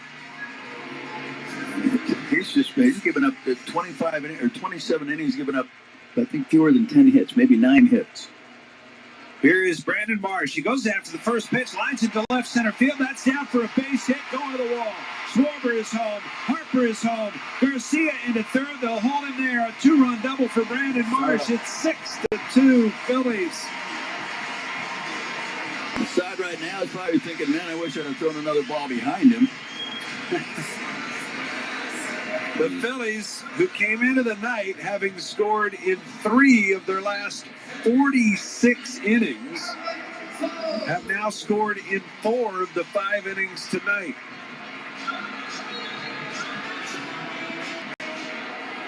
Gotta love it. And still nobody out as Bohm bats with the infield, and he blasts one to straightaway center. Crow Armstrong back at the track. He'll make the catch, spins around, fires it in. Runners are both tagging, and one will score as Bohm with a long sac fly to dead center. It's 7-2 Phillies. That was close. Oh, man. It's got a feel for Alec Bohm. I thought Alec Bohm would have hit a home run right there. That's got to feel great for him. Oh, that was close. That was close. Oh, man, that was close. Alec Bohm was hit a 3-run home run. Oh, my God. Yikes, man. Oh, my God.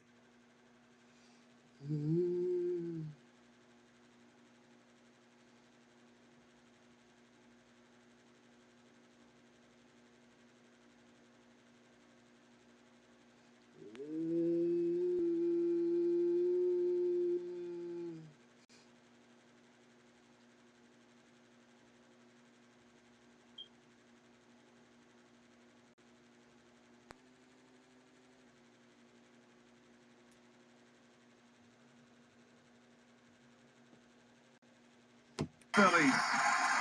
That's what you love to see. Playing the game right, moving runners, taking the extra base when they give it to you. That's something that What just happened? What just happened? Did it score another run? Okay, I already listened to that. I already listened to one with Alec Bohm.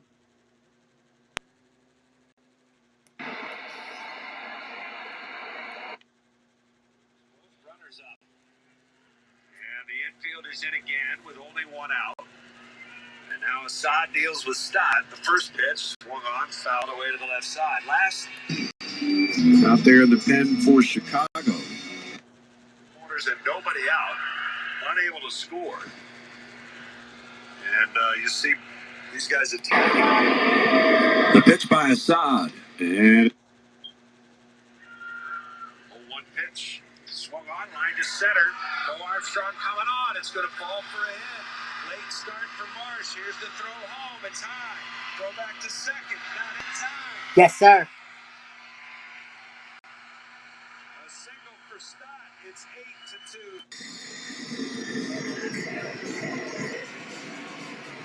8-2. 2-1 count. Still only one out of the inning. It started with a walk to Schwarber on 4 pitches.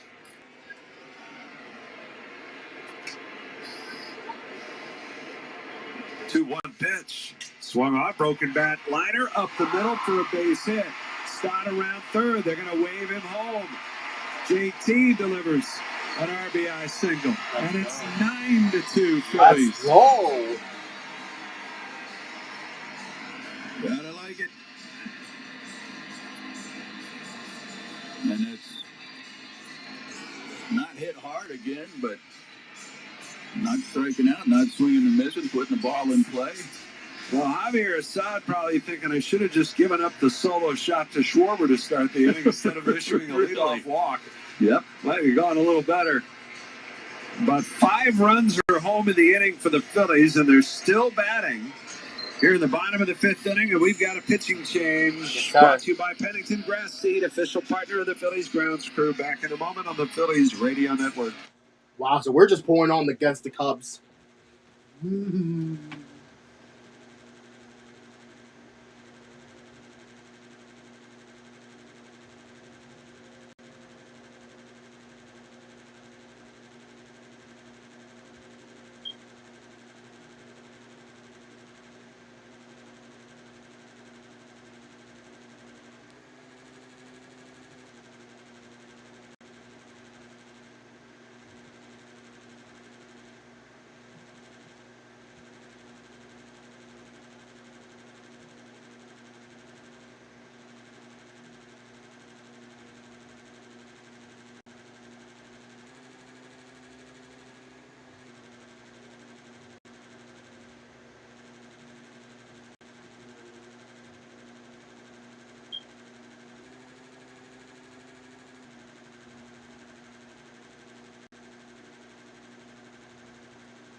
Here, face Justin Crawford.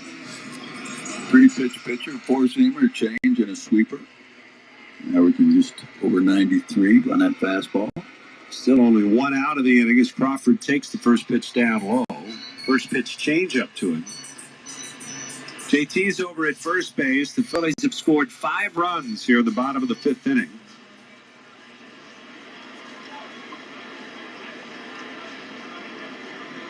Webb ready, the pitch.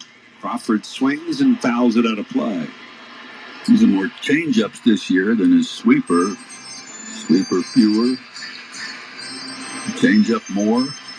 Like the same amount of 4 seams as previous years.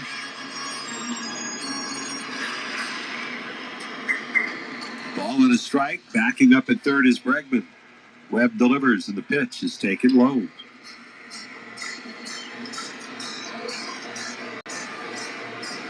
Webb last year, 55 appearances with Texas.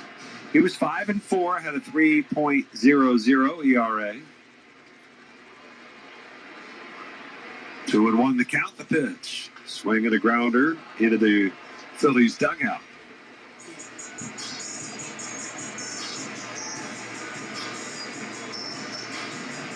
Two balls, 2 strikes.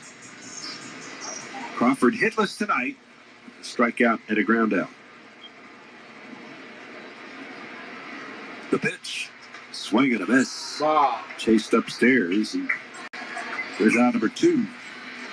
He do that every now and then. He'll go after the high fastball. Crawford, the only Philly without a hit tonight. Every other player in the lineup has at least one. At this point here in the fifth inning, here's Trey Turner, the ninth man to bat in the inning. In the pitch, Turner takes a breaking ball in for a strike.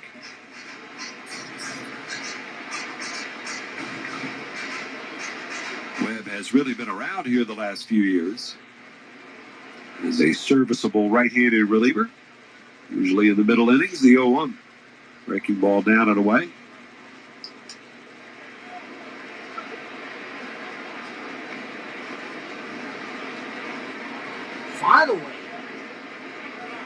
Finally, we got a goal. One ball, one strike to pitch. Swing and a pop in the air, right side. Chasing after it near the foul line, into foul territory. Going over is Shaw, and he will make the catch. The right fielder almost got tangled up with Nico Horner coming after that. All right. But Shaw makes the play, and that will finally retire the side. But a 5-run bottom of the fifth inning, and we're headed to the sixth with the Phillies on top, 9-2. Well, it looks like the Flyers have finally got a goal. Well, all we need is another goal. I mean, that's all we need.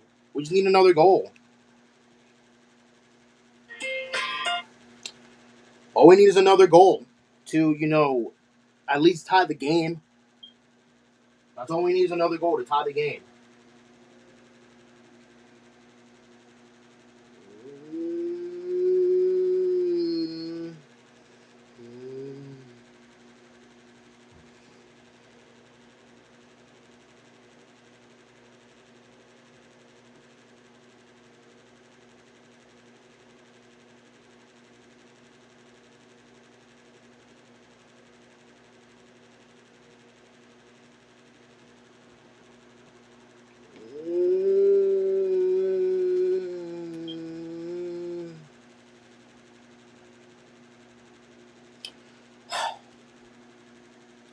You gotta hope to God the Flyers get more goals. We need another goal here. We do not want to be down more than 2 goals. Like, I get we're playing against the Hurricanes, but still. They got nothing to play for while we do. The only thing they got to play for is home advantage. Kids 14 and under will be sure to. That's all they have to play for. It's a home advantage. Well, us, we have to clinch a playoff spot with the win. 15. Order tickets now at Phillies.com. If we lose, then that's going to be huge for us. Chick-fil-A Nugget of the Game, April 13th, 2023. Left fielder Kyle Schwarber becomes the fastest player in franchise history to reach 50 home runs, doing so in his 168th regular season game, surpassing Hall of Famer Jim Thome, who took 172 games to hit the milestone. 2023? So there. Was that your little... Yeah.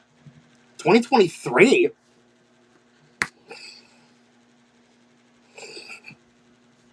Really? 2023? Really? Okay, well, it's not left fielder Kyle Schwarber. He is actually the DH. Carson Kelly has been aboard twice tonight with a walk and a single.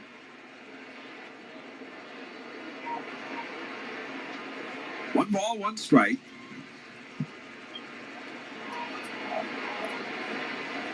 And the pitch. It's inside. The final line for Javier Assad. 4 1/3 innings, 9 runs allowed on 11 hits. Including 2 homers, both by Kyle Schwarber. 2-1 pitch. Swinging a ground ball. Sharply hit, but the shortstop Turner is there. Gobbles it up. And throws him out. 1 away. Well, Turner lights up. It's a City Connect Friday, and all fans will take home a Brady plus Christopher Sanchez bobble figurine on Friday, May 22nd at 6:40 when the Phils host the Guardians. Secure seats for this popular giveaway at Phillies.com. It will be interesting to see whether or not they build the body of Christopher like beefy enough to hold a big bobblehead. You know, I mean, he's a skinny guy out there. Pitch is a little bit wide.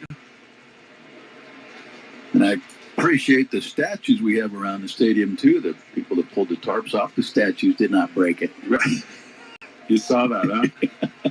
Eat you, bro. Here's the 1-0. Here's a comebacker. Sanchez has it, spins, flips to first. That was every bit Cliff Lee. Ranger Suarez kind of cool out there. Absolutely.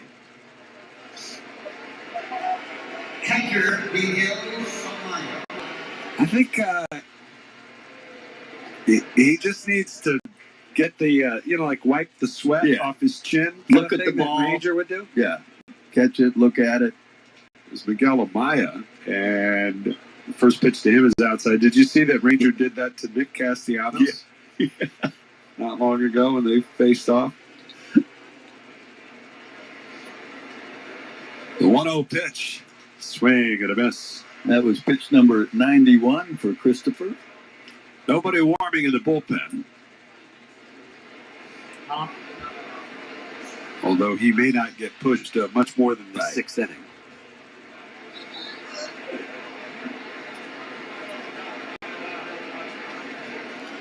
One ball and one strike.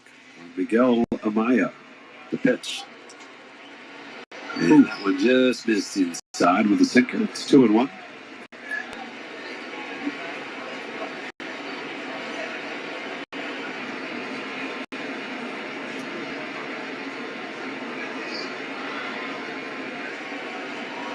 Here's the windup. And the pitch. That's inside. And it's 3-1. It's like Charlie Barnes is up, left-hander for Cubbies in the bullpen. 3-1 pitch. That one's in there for strike.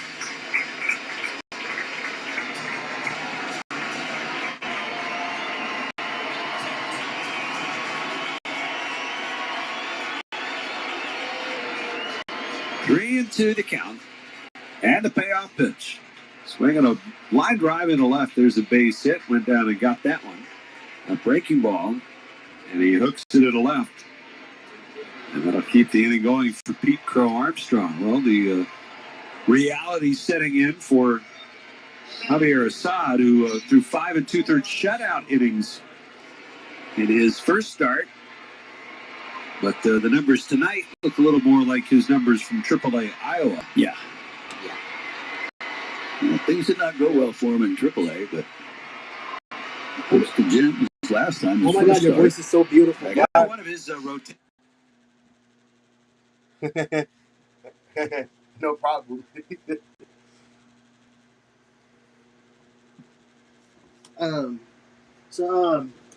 What have you been up to?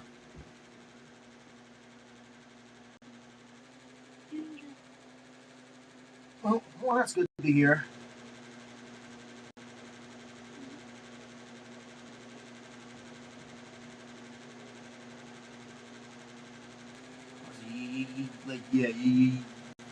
You sure do have a beautiful voice. Oh, thank you.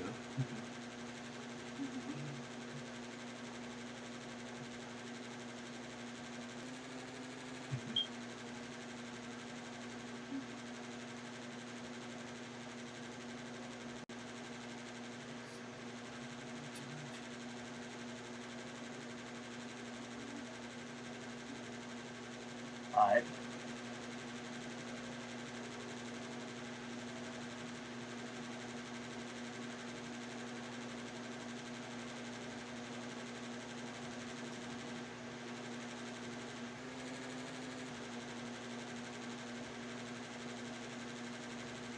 Yep.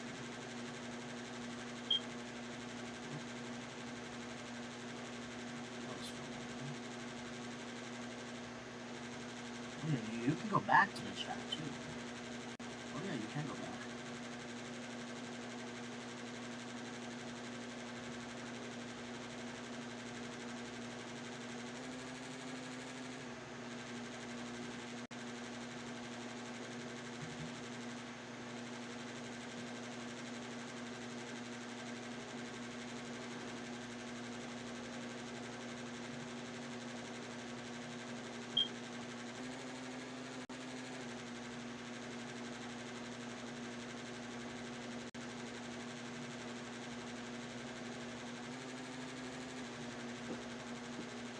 Dying luxury? Oh, Jesus Christ. Ah, my freaking brush dropped. Oh my God, it is on the limit thing again. Yes, it is. I really didn't realize.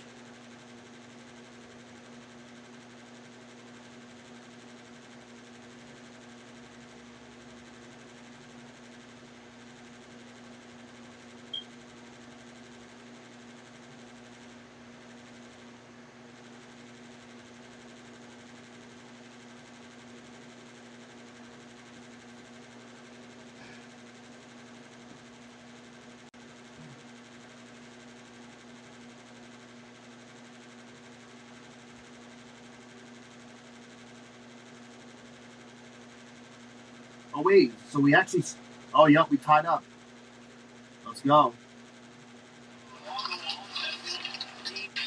Power play goal.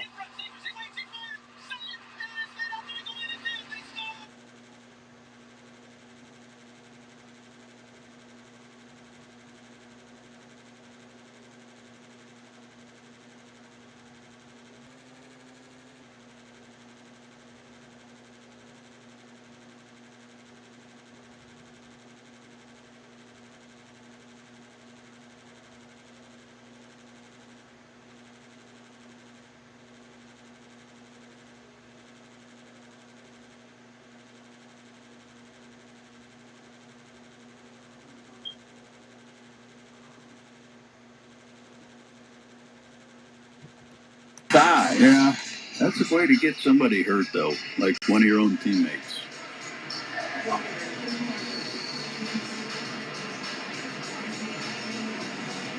He does have 6 walks in 11 and a third innings, so he just got away from him. The pitch. And it bounces in there. Charlie Barnes actually hasn't been to the big leagues in a while. And it's possible maybe there's some nerves at play here. First pitch was 2 feet inside. The last one was a foot outside in the dirt. Barnes ready. And his 1-0 to Harper is down and away. And it's 2-0. Barnes, who pitched in 9 games, 8 as a starter for the Twins in 2021. Time. 2-0. And that one is a little bit low. He, too, is a part of the Iowa Cubs to start the year. 6 walks in 11 and a third innings. 3-0 on Harper. And Barnes deals at the pitch. There's the strike called. Barnes, at one point, a 4th-round pick in 2017 out of Clemson.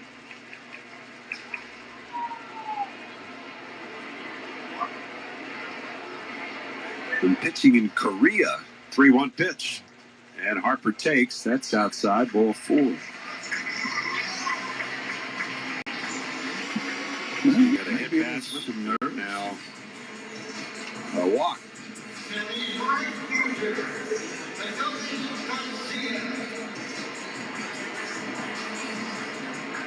And safe to say the Phillies haven't had a game this year when they've scored in 5 different innings. Just wait. Barnes deals to Garcia, and the first pitch is down low. The Phillies are getting right-hander Seth Johnson up in the bullpen.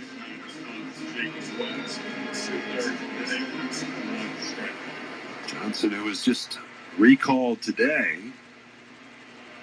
1-0 pitch. And that one's a strike over the outside part of the plate. Not an overpowering pitcher by any means. Charlie Barnes.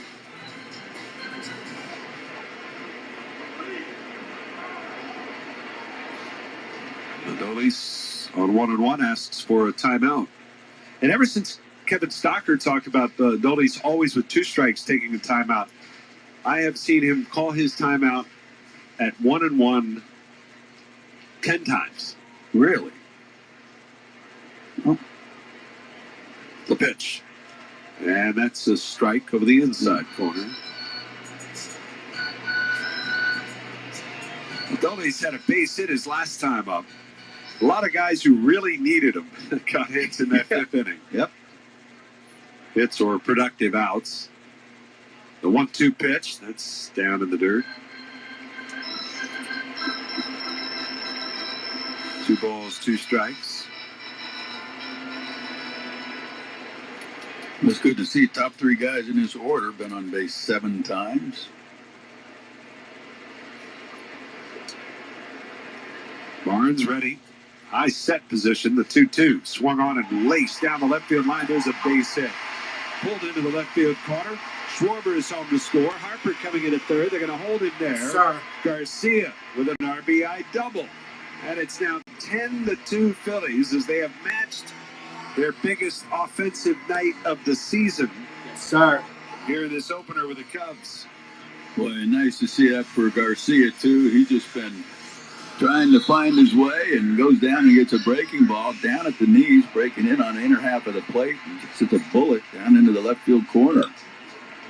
Well, to be perfectly honest, we haven't seen him pull all that many balls, it feels like. And here he's pulled a couple for hits tonight. Here's Brandon Marsh, and he swings and misses. Marsh getting an opportunity, a rare one at that, against a left-handed pitcher. Well, he had a pitch to hit right there. Swung right through it. A good hack at it. He swung through it.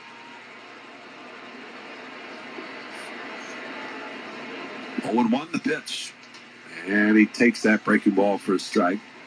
Marsh and the Phillies put 10 on the board on April the 3rd at Colorado, the first game of that series. One more run will eclipse that total. And we're in the 6th. 0-2. Swung on, poked off the end of the bat, caught by Bregman.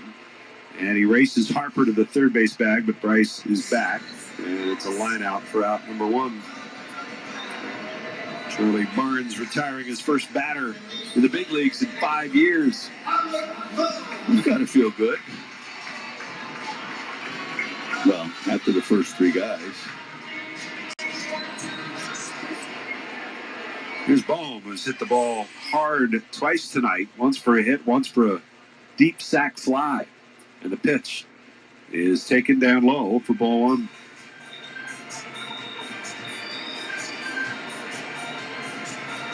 Bohm was at 0 for 17 when he singled in the 3rd inning. The last 2 times up, he's barreled the ball. Barnes ready. It is 1-0. And he takes a called strike.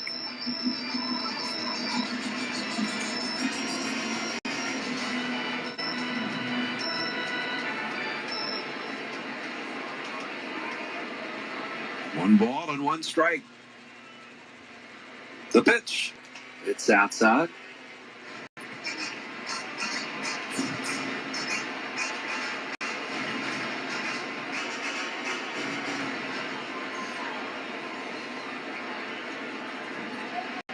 Two balls, 1 strike. Outfield straight away against Alec.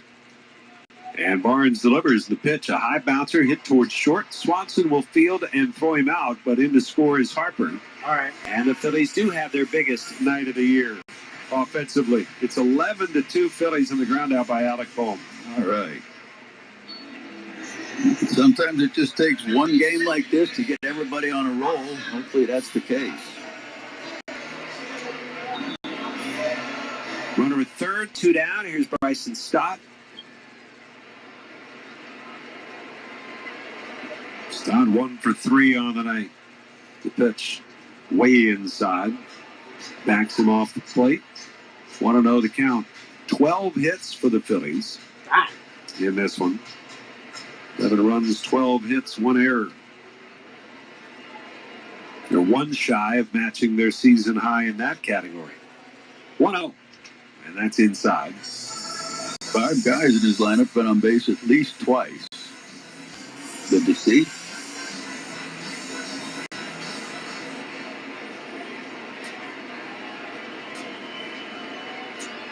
Two balls, no strikes, the pitch. Down and away. It's 3-0.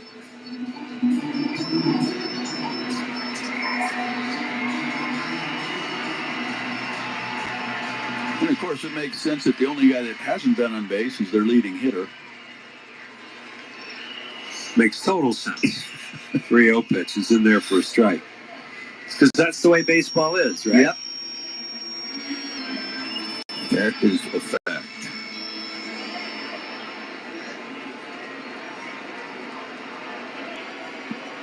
Three and one to count. On Stott. The pitch. It's down and away. It's ball 4. Well, turn the lights up. It's a City Connect Friday, and all fans will take home a Brady plus Christopher Sanchez bobble figurine on Friday, May 22nd at 6:40 when the Phillies host the Guardians. Secure your seats for this popular giveaway at Phillies.com. That was in case people hadn't heard that before when I read it. Just want to make sure. Yeah. Tommy Hadaway wants to make sure Charlie Barnes is doing all right out there on the hill. They're just looking for him to eat some innings now as it's 11-2 Phillies. Now it's 6 guys that have been on base twice. They're through 2 periods across the street. Flyers and Hurricanes tied at 2. Come on, Flyers. Thanks, Larry Anderson. They were down 2-0. Yeah. Flyers rallied in that second period. They need to win one of the next 2 or tie both of them to see their way in. Win either one or tie both. What if they tie one and lose one? They're out? Out. There's JT Realmuto. The pitch is in there for a called strike. What if they tie one but have an overtime shootout in a If loss they tie that one? ties? He doesn't play for the Flyers. Taiwan. Oh, he said Taiwan. Yes. Uh-huh. A 1 pitch. That's down low.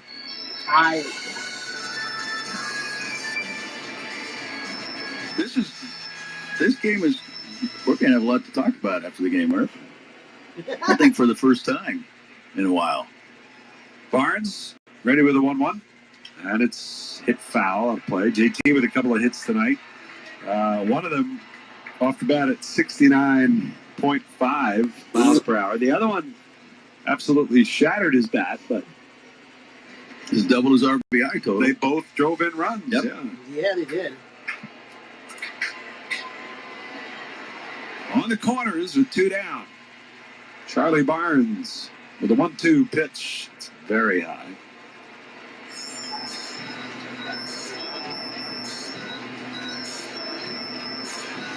Two balls, 2 strikes.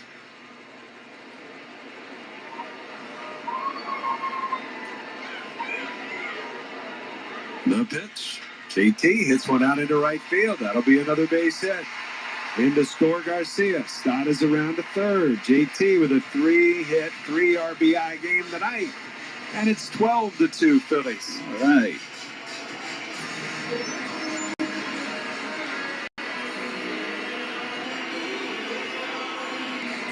Well, a good piece of hitting. He just went down and got this ball down off the plate. Maybe a tick below the knees on the outside corner. Now Crawford, see if he can finally get into the hit column. Runners on the corners, 2 down. The pitch, swung on, fouled away. If he does, that'll be the most hits the Phillies have had in a game this year.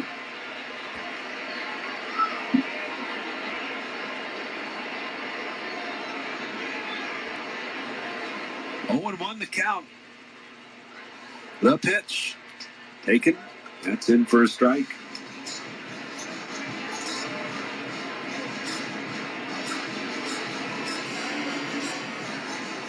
Nothing in 2. 30 pitches for Barnes. 15 balls, 15 strikes.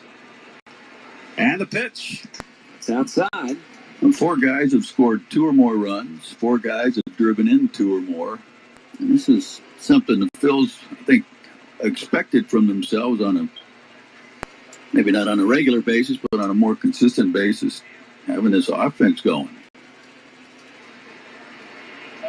1-2 pitch. Swinging a bouncer towards short. Charging Swanson. He's got it. Throws on the run to first. And the side is retired, but 8 more men come to the plate. 3 of them score. They do it with a couple of hits. And they leave 2. We're going to the 7th. It's 12-2 Phillies. In your community.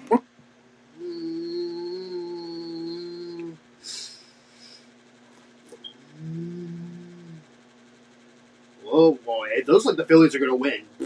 Definitely.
Now we're going to 7th.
Relief outings at the big league level.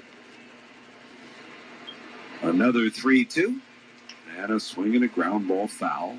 And he can get it up there, too. That was a slider. Slider 89-90 is fastball. Pitch before that, 98. 6 innings so far for Lehigh Valley. 3 hits allowed, couple of runs. Walked 3, struck out 11. 3-2.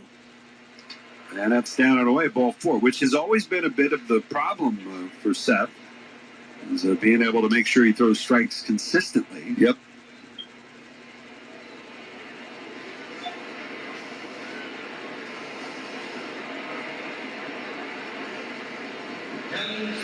So man aboard as Shaw walks out of the 9 spot. Scott Kingery. And Scott Kingery is going to bat for Nico Horner. A hand for Scott Kingery as he steps to the plate. The pitch. Swinging a ground ball back to the mound. Johnson's got it. Feeds second. There's one. Not in time at first to get Scotty jetpacks. Yeah, I kind of get a little mix up at second. I don't know who was covering. Stott's standing there right next to second base. Turner got the throw and came off the bag, kind of stumbled off the bag to make the throw to first. That was Kingery's first at bat, by the way, with the Cubs. He had only been in as a late inning replacement or pinch hitter, or a pinch runner, pardon me, but Phillies don't bother holding him over at first base. Here's Alex Bregman, and he swings at the first pitch and bounces it foul. I tell you what, man, Larry, we've mentioned Vince Velasquez tonight. Yeah. We've got Scott Kingery before our very eyes, and lurking out there in the bullpen is Hobie Milner. Really? Phillies of a bygone era. Wow. The pitch is in the dirt. 1 ball, 1 strike. And it is 10 years ago tomorrow. Vince Velasquez's 16 strikeout performance. Dang.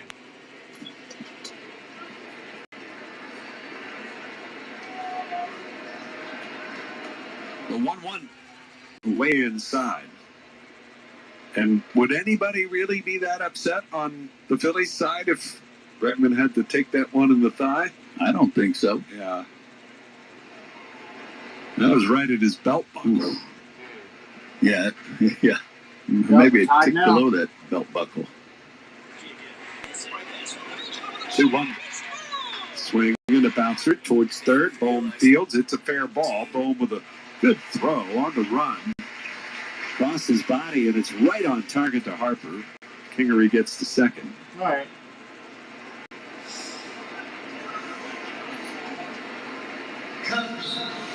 And that'll bring up the DH, Seiya Suzuki.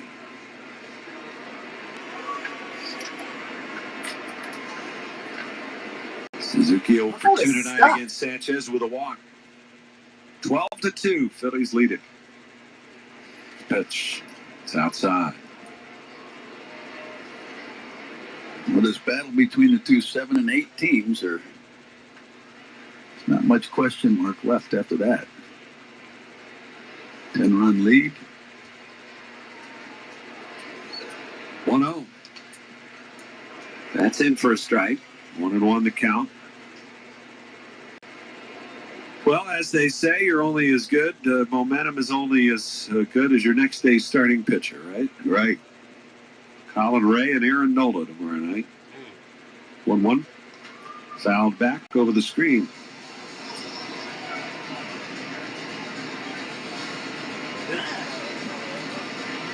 Well, let's see if the Phils can follow this up with some more offense tomorrow. Be another warm day. 1-2. Swinging a fly ball, left center on the run. Crawford, he's there. He's got it. Sergeant Tire to scoreless return to the big leagues for Seth Johnson. No runs, no hits. Walking a man left. Stretch time here at Citizens. Yeah. Nope.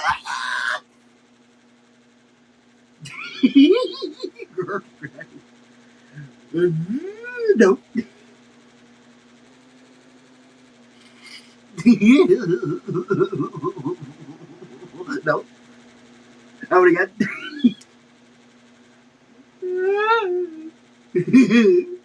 No.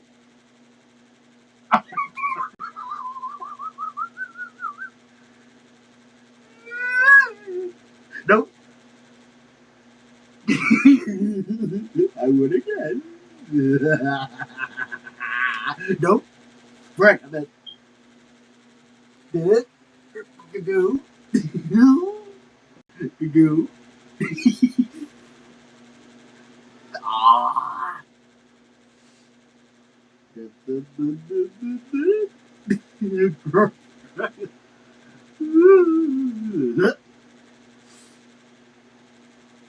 Oh.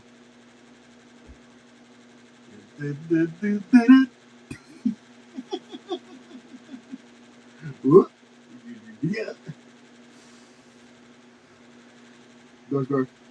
There you go.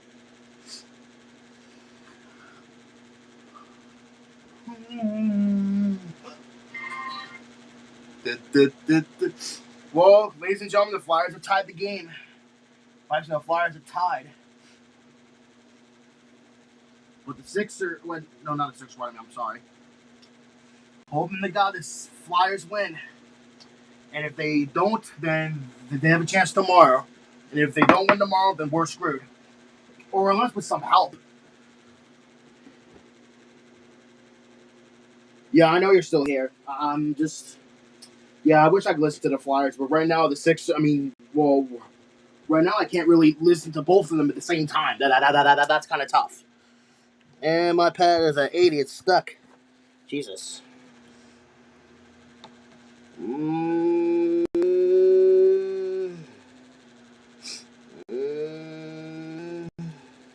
Camp pick by Swanson. It's a good one. Low throw. And the new first baseman, Miguel Amaya, who moved out from behind the plate. He can't pick it. And they're going to score a base hit for Sosa. Amaya at first, and now Moises Ballesteros is behind the plate doing the catching.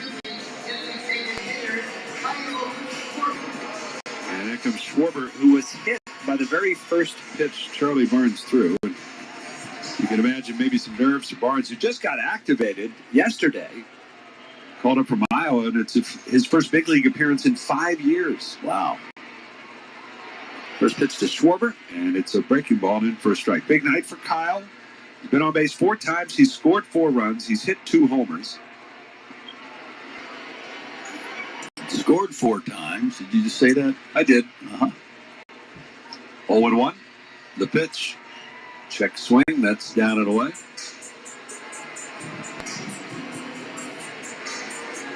But thanks for keeping tabs on me. Yeah, just making sure. 1 ball and 1 strike. And the pitch. That's a little bit wide. Schwarber started the scoring with a solo home run in the first inning. 414 feet to center field, just out of the reach of the center fielder, who was leaping at that short wall in center. 2-run homer in the 3rd inning with 2-1. Swing and a miss. 3 feet longer at 417.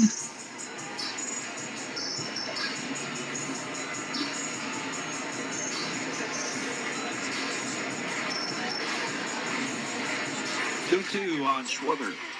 Otto Kemp is going to bat for Harper on deck. The pitch. Swing and a high pop-up. Left side of the infield. Bregman circling under it to the left of the mound. He will make the catch. And there's out number 1. Well, this copyrighted broadcast presented by authority of the Philadelphia Phillies may not be reproduced or retransmitted in any form, and the accounts and descriptions of this game may not be disseminated without the express written consent of the Phillies. Otto Kemp, who figures to perhaps play on Wednesday with the lefty Shota Imanaga. You get a chance to get some of these righties off the bench and into the game and get some at-bats, which they haven't really had many of them. All right. And the pitch to Kemp, he takes, sets down low. And Dylan Moore is already in the on-deck circle to bat for Garcia.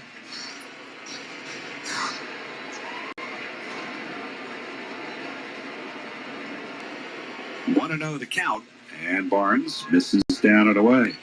Kemp hitting just 154, only 13 plate appearances so far. And his 1 pinch hit at bat resulted in a base hit. It's a 2-0. And there's a breaking ball that misses. And it's 3-0.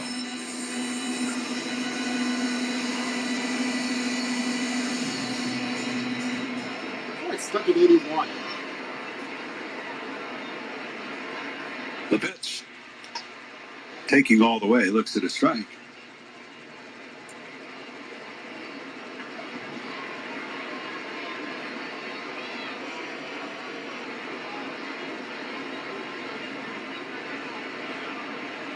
3-1. Dan Barnes' pitch. That's inside, ball 4. On the scoreboard tonight, Minnesota scores 11 runs in the first 2 frames against Garrett Crochet, the Red Sox. And Crochet goes an inning and 2/3, gives up 11 runs, 10 earned on 9 hits and 3 walks, did not strike out a single batter.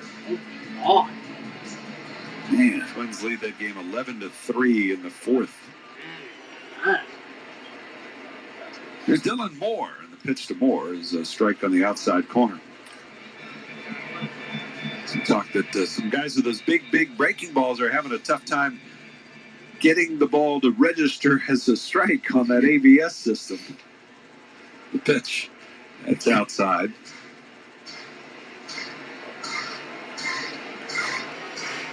You see spin, you just take. Might as well. 1-1 the count to Dylan Moore's. Looking for his first hit. And he takes down low.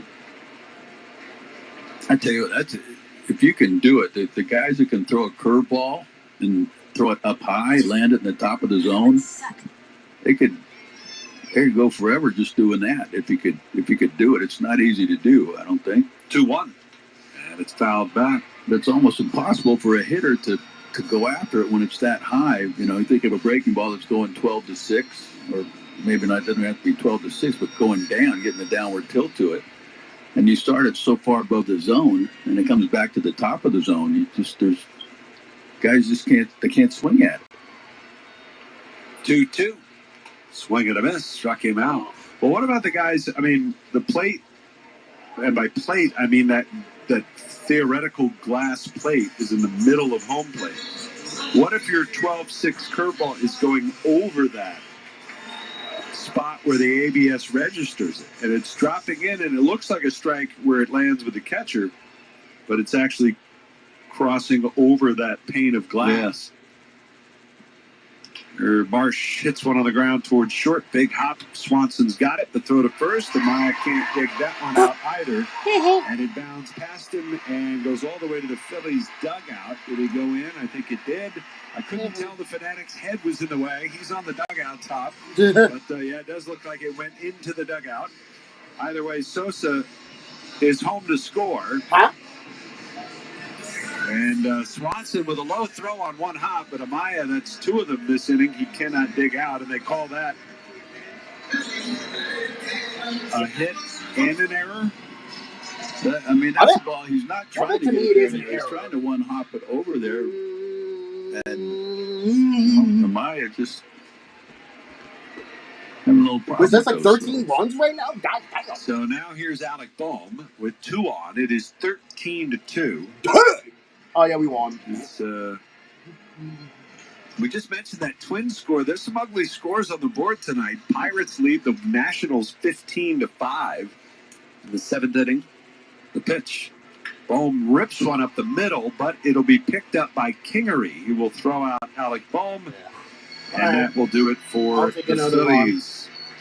Phillies tack on some more. We're headed to the 8th tonight. Phillies 13 and the Cubs 2. Done. Oh, yeah, we're just pouring on the Cubs. Sorry, I'm Bone, but we're just obliterating your team right now.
heard him, but.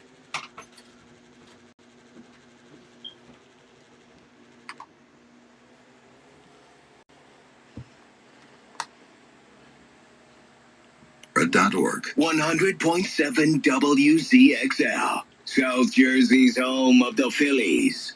Ew, there's just so many runs, Larry. I can hardly keep track. Yeah. Used to just all the runs in one inning, and it's nice, clean, and with all these changes, you don't always win, but it's a clean scorebook. But it's like a spring training game with all these changes. First pitch to Ian Happ is in for a strike. Next pitch misses outside. It's 1 ball, 1 strike. Dylan Moore stays in the game. He goes to first base. Okay. Otto Kemp stays in the game. He goes to left field. Marsh moves to right field. Pitch to Happ, swing and a miss. And Edmundo Sosa takes over at shortstop. And I'm not complaining about all the changes because you usually don't have those changes unless your game's out of hand, and it's kind of out of hand. And at least we're on this end of it. Well, yeah. There's a swing and a foul ball out of play to the left side. As long as it's on our side.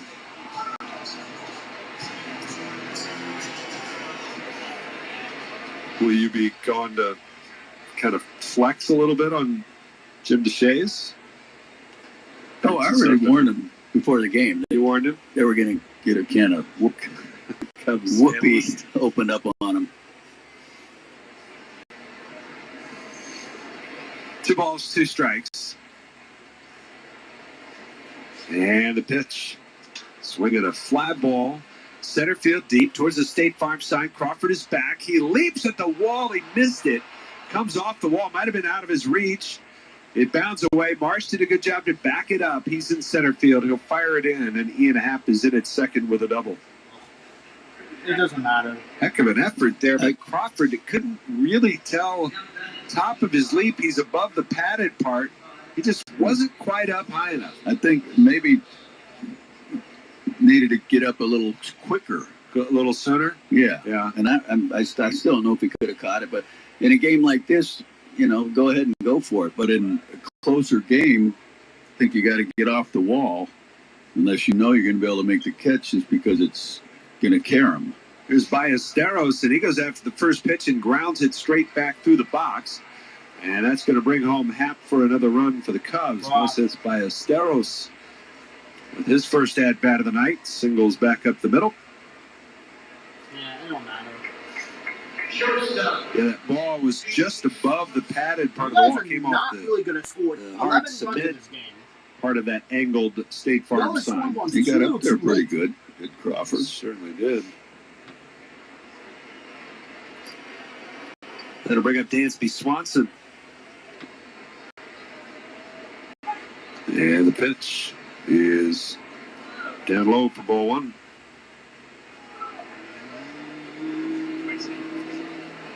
Marlins lead the Braves 7-4, top of the 6th inning in Atlanta. 1-0. Down and away. Scores brought to you by Oliver Heating, Cooling, Plumbing, and Electrical. You'll feel the difference.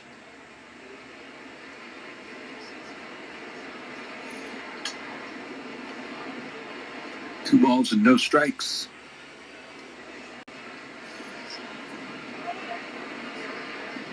And the pitch. That is outside. Swanson, who hit a 2-run home run in the 4th inning back when this was still a ball game. Phillies had a 4-0 lead. He went opposite field off Christopher Sanchez. 3-0. And taking all the way, takes ball 4. And I think JT wants to challenge him. Pitcher's called the ball. The catcher's challenging.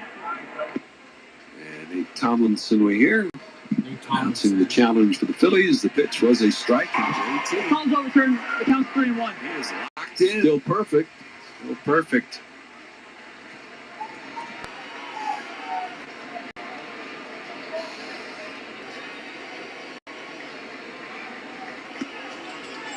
Swanson, JT having a little conversation. I don't know if Swanson's like, you're going to check that to 13-3 game, but 3-1, that's outside ball 4. JT's only response is, hey, that's my pitcher out there. I got to try and back him up.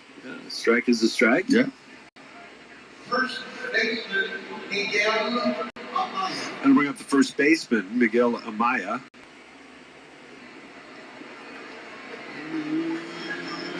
And here comes Caleb Cotham to have a chat with Seth Johnson. Let's pause for station identification. This is the Philadelphia Phillies Radio Network. WZXL Wildwood.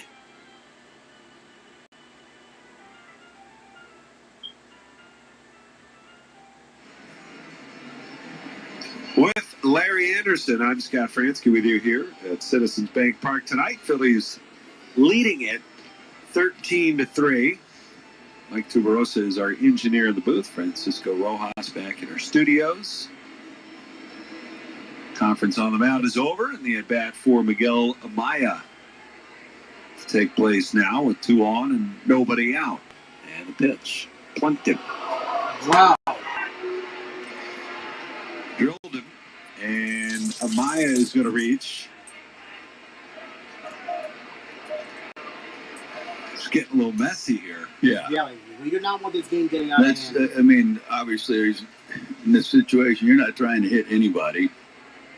That ball just got away from him, but after the pitching coach goes out there, and then he go out and drill a guy right in the hip, right above the backside. It's got to look, right? It looks a little suspicious at times. It could be, but I just don't think there's any possibility that was even a question. Well, now Pete Crow Armstrong.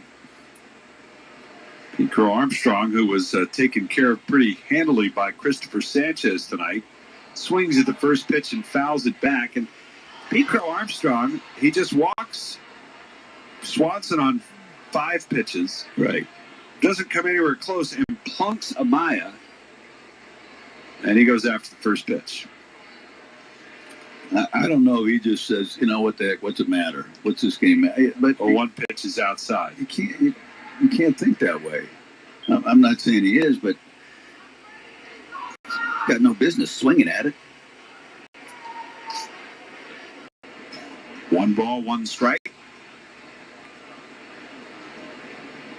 And the pitch fouled off. And it's 1-2. Well, a moment earlier in the game tonight, after the Swanson home run we talked about, Sanchez then struck out the next 3 batters in order to keep it a 4-2 ballgame. And when he did so, PCA was one of those he struck out. He kind of stared into the dugout on 2 pitches down low. And I don't know if it was something that went down during one of the at-bats, whether it was a question in Crow Armstrong. I think he had kind of questioned some of the calls from the umpire. But, of course, he has his recourse now. It's called ABS. Yeah. Yeah. The 2-2 on the way, and it's ripped into right field. That'll be a hit. Marsh over to play it on a bounce. Ballesteros will score. Stopping at third is Swanson. Now the ball gets away in the middle of the infield, goes over to the Cub dugout. Another run will come home. Wow. And Swanson scores standing up. And Amaya and Pete Crow Armstrong will take an extra 90 feet. I'm not sure where he was throwing the ball. There was we cannot let this game out of hand. In the middle of the infield, where, like in between first and second, is where he threw it. It's like, who are you throwing it to? Can we get an out here? So that'll bring up the right fielder, Matt Shaw. And it's also going to prompt the Phillies. They've got activity in the pen. It's now 13-5. Johnson delivers. The pitch is pulled on the ground to third, right through Alec Bohm. Amaya will score, stopping at third, Crow Armstrong. Jesus. It's 13-6. Come on. We did not want the Cubs getting closer, bro. That'll be an error all the way on Bohm. And that is his first error of the season. Second baseman, Scott Kingery. He just missed it. Mistimed it with his glove on the hop. Now Scott Kingery, and he swings at the first pitch. 0-1 the count. Jesus Christ. Shaw does not get an RBI on the play. Orion Kirkering is up now. Can we get an out, please? This is still a 7-run lead for the Phillies. The pitch. Swing and a pop-up, mile high, down the third base line, into foul ground. Bohm is under it. He will make the catch. Thank you. Finally.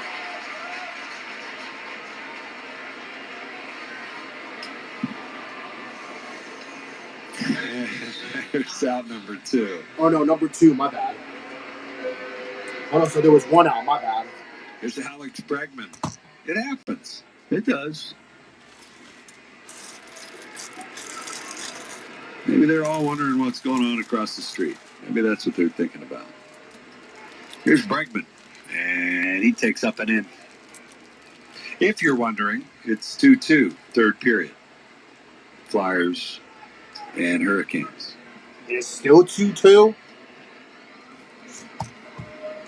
The pitch on the way, and that is up a little bit high. Still just 1 out of the inning here. After the pop-up by Kingery. Bregman is the 8th man to bat in this inning. Please get a double play, please. We do not 2-0. want them to get any closer. Breaking ball is in for a strike. I'm surprised we called this Johnson guy back. has thrown an inning and a third. He's thrown 42 pitches. Jesus. Yeah, 24 strikes, 18 balls. 2-1, and that's in for a strike. I mean, well, that's not really a good ratio, though. Amaya score on the error? Was that Amaya scored on the error, and there was no RBI. 2-2. Up and in.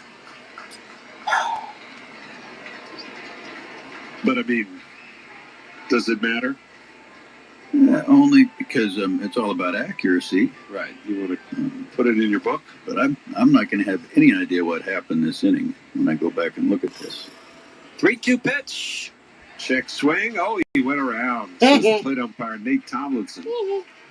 And Bregman will have something to say to the plate umpire after that strikeout. Ejected. Goodbye. Goodbye. I think he went pretty cleanly. Pretty clearly, I should say. And that'll bring up Seiya Suzuki. Gee.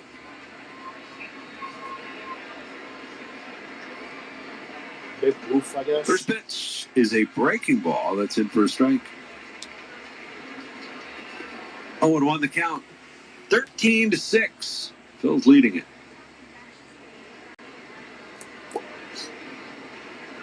The pitch. It is up high. We're in the top of the 8th.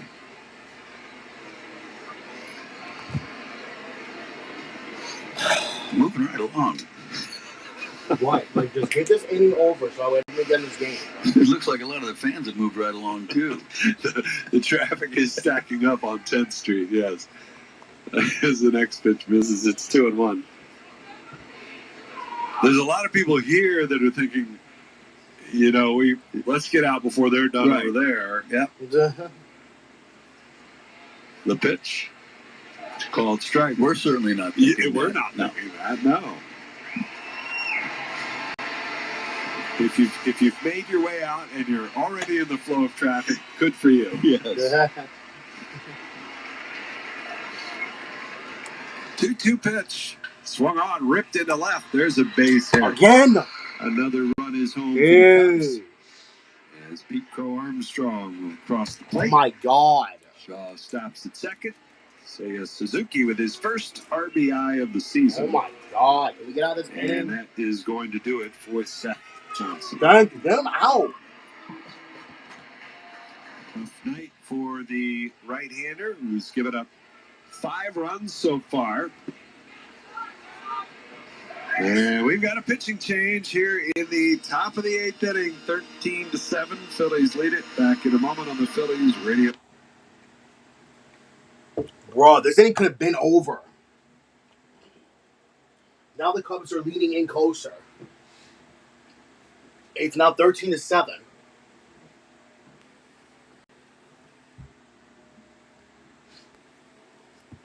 Yeah, well, they're not going to score 6 more runs.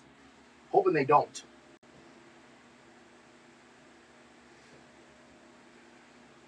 And as of right now, the Flyers are not even scoring so far, and neither are the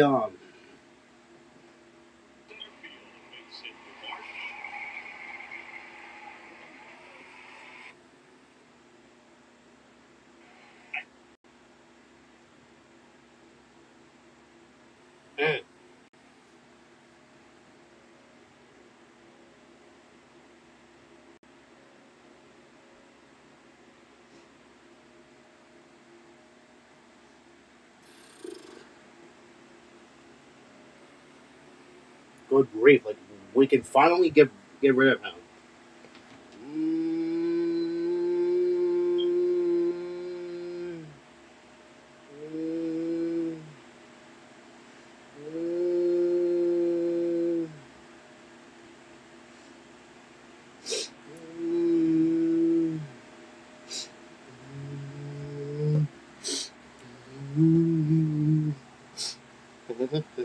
You go, come here.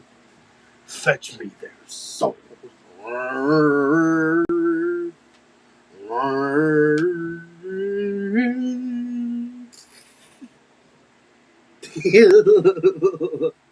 Fetch me their soul.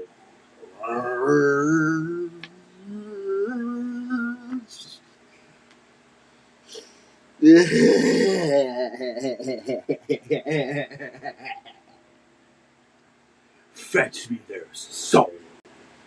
Fetch me their souls. Wait, speaking of, that's it.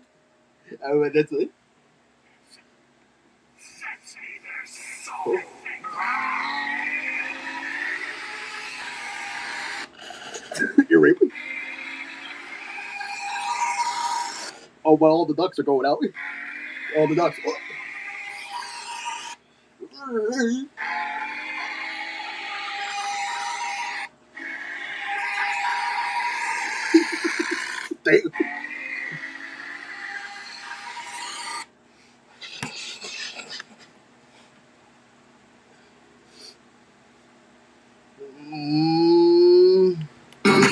Introducing. Oh, thank God. Thank God the inning is over.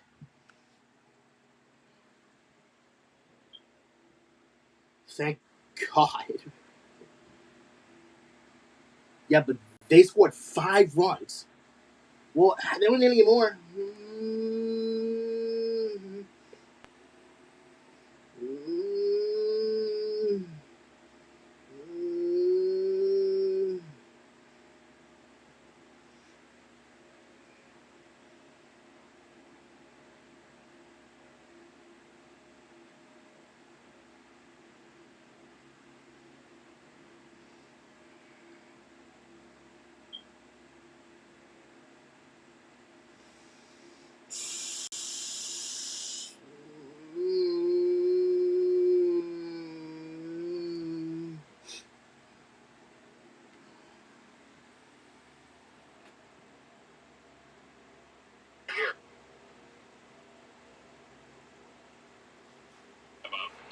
That one is hit well deep to left field. Forget about it. Onto the road, through the tree. Forget about it. Onto the road, through the trees. Was that a 20? That was in 2019? Really? 17th after the Phillies take on the Braves starting at 6:40. Order your tickets now at Phillies.com. Phillies baseball. Sports Radio 94 WIP. Bryson Stottle started off here in the last of the 8th. It's Stott, Robuto, and Crawford due up. Phillies leading it 13-7. Charlie Barnes still on the mound. And the first pitch to Stott is up around the letters. Backs him off. Up around the letters. 1 ball to no strikes. Stott tonight. 1 for 3 with a hit, a walk, a run batted in. A run scored, the pitch. And it's a breaking ball down and away. And before everybody goes crazy about all that went wrong in that inning, what really it boils down to is Seth Johnson struggled on the mound. And the pitch is in there for a called strike. Seth Johnson, who obviously just got called up today, they're just trying to get him, if they can, to finish the game. Right. So they don't have to use anybody else. The pitch, it's outside. But we've seen basically 2 straight innings, and the Cubs are doing the same thing with Charlie Barnes. Right. Yep. And he's walking a bunch of people and hitting people. The pitch swung on, line towards right field. Coming off for it is Shaw. He will lay out and make the catch, tumbling over. There's out number 1. Hit well by Stott. That's good to see. And there have been some balls tonight that the Phillies. Well, you know what? I guess no point of using a Yohan Duran, I guess, because since we have a 6-run lead. Yeah, I think it's gonna be. I think Kirkland probably in the 9th. I think so. Well, yeah, because this is not really a safe situation. Because like if we have a 6-run lead, then that's not a safe situation necessarily. I mean, there's no point of us getting some insurance runs at this point because we're leading 13-7. 7 is my lucky number, by the way, but still. Basically, the Phillies are trying to basically get Johnson kind of the same thing. It's right. And if anybody, I'm not sitting here trying to make an excuse for every bad play that gets made. Right. But right now we are seeing guys out of position for both teams as the pitch is up high. A real lack of strike throwing ability from both pitchers. Yep. And that's tough on a fielder to stand out there and stay connected to the game as the pitch is popped in the air to right center. Really? And it'll be caught by Crow Armstrong. I mean, how many times has that been said over the course of years and years and years of baseball that if you're not throwing strikes, the defense gets on their heels. Right. That's just a plain and simple fact. It's one thing infielders always talk about when you're playing behind a guy who you know is going to be in the strike zone, get action, you're getting ground balls, you're going to be more focused. Yep, no question. Pitch to Crawford is down and away, ball 1, 1-0 the count. The pitch. And it swung on, hit hard to center, but Crow Armstrong is waiting, and he will make the catch. All right. Well, I guess now we're going to the 9th. Well, I guess we're going to the 9th inning now. Well, as of right now, there's no point of using Yohan Duran.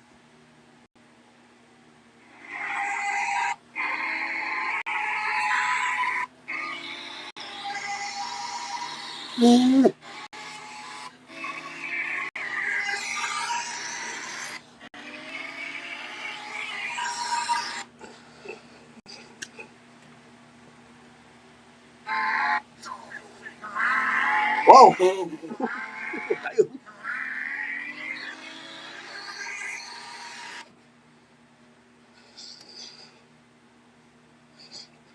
Nice ear rape. Well, we're going to the 9th, and I can finally listen to my Flyers again. Well, I mean, here's the thing. If this game goes to overtime, that means we get the extra point. And not only we get the extra point, that would also eliminate the Blue Jackets, I think, if we get the extra point. But if we lose, though, we on.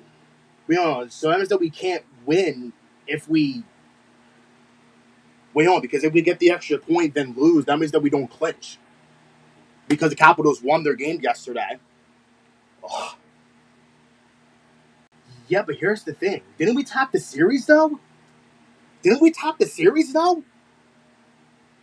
Us and the Capitals? I'm pretty sure we did. Oh, I think it's because of goal-wise, probably. Ugh. I mean, yeah, we can't lose here, though. I mean, well, here's the thing. If we go to overtime, though, I mean, that would help. I mean, I would be glad if we, eliminate the Blue Jackets because they have 92 points. So that means that if we get the extra point, then we eliminate them. The ninth is fouled out of play. Tomorrow night at 6:40 or 42 or somewhere there, right on time. Yep. It'll be Aaron Nola on the mound for the Phillies. Yep. Next pitch, that's outside. Nola 1-1 with a 3.63 earned run average. Colin Ray will go for the Cubs. Our pregame will start at 6:05. 1-1. Swing and a miss. I believe we have another general manager show tomorrow. Front office. Mm-hmm.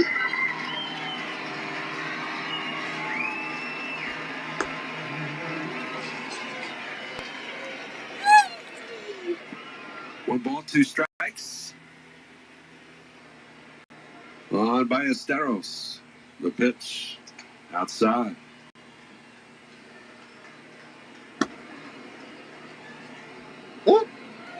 Each team with a 5-run inning in this one tonight. Phillies came in the 5th. Cubs in the 8th as Ballesteros fouls one out of play.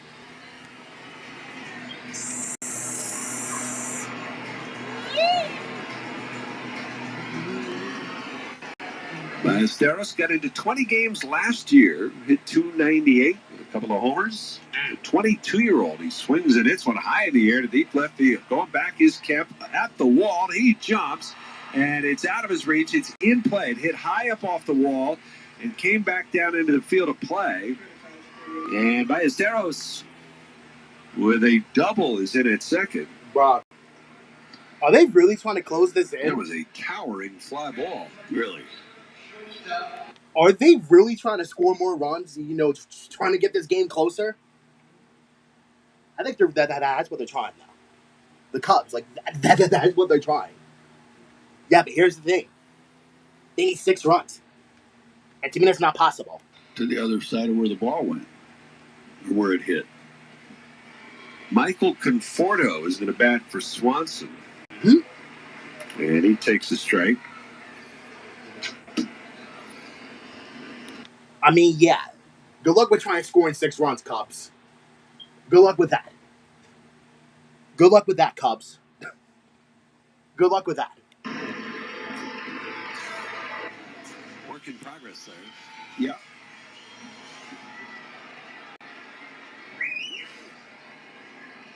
Fourth appearance of the year for Kirkering. Yup, it's Kirkering. 0-2. Swing and a miss. He struck him out. It's on 96 on that high fastball. And Conforto. I think I heard that. I think I heard that. I did. What? What?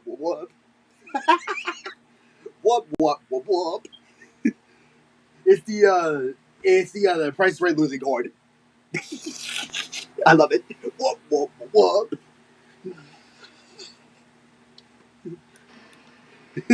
I love it.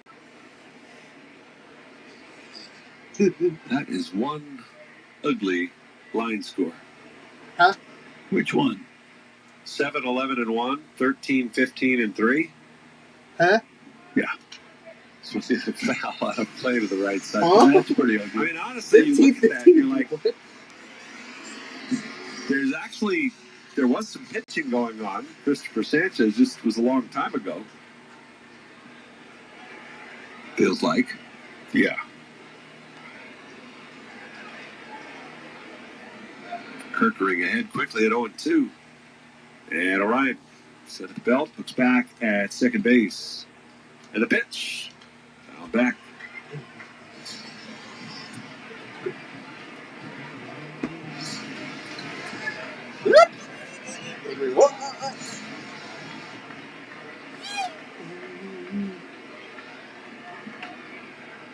The 0-2 again, and that's up high. Back. 2 minutes left across the street. Still tied? Still tied. Still? Are you freaking serious? 1 ball, 2 strikes. Are you serious, bro? Got him looking. Fastball on the outside corner at 98. Wow. And that's 3 Ks for Orion Kirkering tonight. Still tied at 2. Well, I guess we're going to overtime, I guess. Get the extra point, eliminate the Blue Jackets, I guess. I'll take it. I will take the extra point, I guess. But if we win in overtime, that's also game. That's the thing, if we win, then we're in. If we don't win, then I think we're screwed. Phillies win it. Yep. They run away tonight in the opening game of this 3-game set. 13-7. The Phillies, their biggest offensive night of the season, as they beat the Cubs in the opener. Well, great job by Christopher Sanchez, and he got a lot of help from this offense that scored in 6 of the 8 innings. Only 3 innings for the Phil's offense, and that was great to see. Sanchez does his job, goes to 2-1. The offense, everybody was joining in except their best hitter coming into the game, and Justin Crawford. He took an 0 for 5, hit some balls hard. But maybe this is something that jumpstarts the offense. You can only hope that this carries over for a while. Phillies win it 13-7 the final. We'll be back with the totals and a recap for you right after this. And now the Flyers. Broken up at center ice, gloved down by Sean Walker. He'll lay it across his own zone, and the Canes deflected into the Philadelphia. Sanheim up the boards, knocked out by Jankowski. 2 players on the ice tied up behind the play.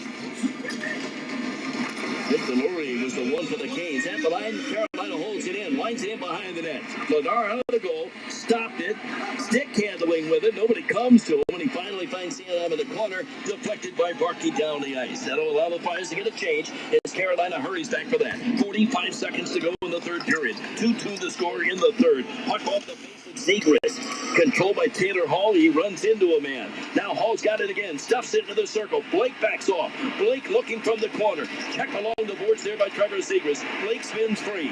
He has been a monster. Blake turned, threw it in front, off a stick, trying to glove it down his Chatfield. He'll leave it. A centering pass. Blake trying to make a move, lost control. Philadelphia unable to clear the zone. Is forced to retort. Now it comes free to Drysdale. 13 seconds left. Up the left wing to Tippett. Back into the middle. Drysdale can't find it. The Canes come the other way with 8 seconds left. Jackson Blake gets inside on Tyson. Forster with a shot, and it was blocked wide. That'll do it. The horn will sound. We're headed to overtime for the 4th time in 4 games between these 2 teams. The Flyers have eliminated the Columbus Blue Jackets. Now they need 1 point to punch their ticket to the postseason. Well done. Bye-bye, Blue Jackets. Bye-bye, Blue Jackets. We got overtime now. Overtime. Yep, but here's the thing. Like, what if we lose, though? Then what? Oh, yup, Sanchez got the win. Well, it's overtime.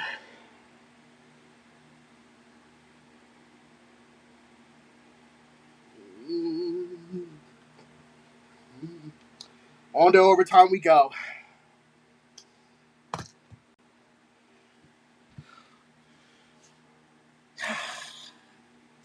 Let's go.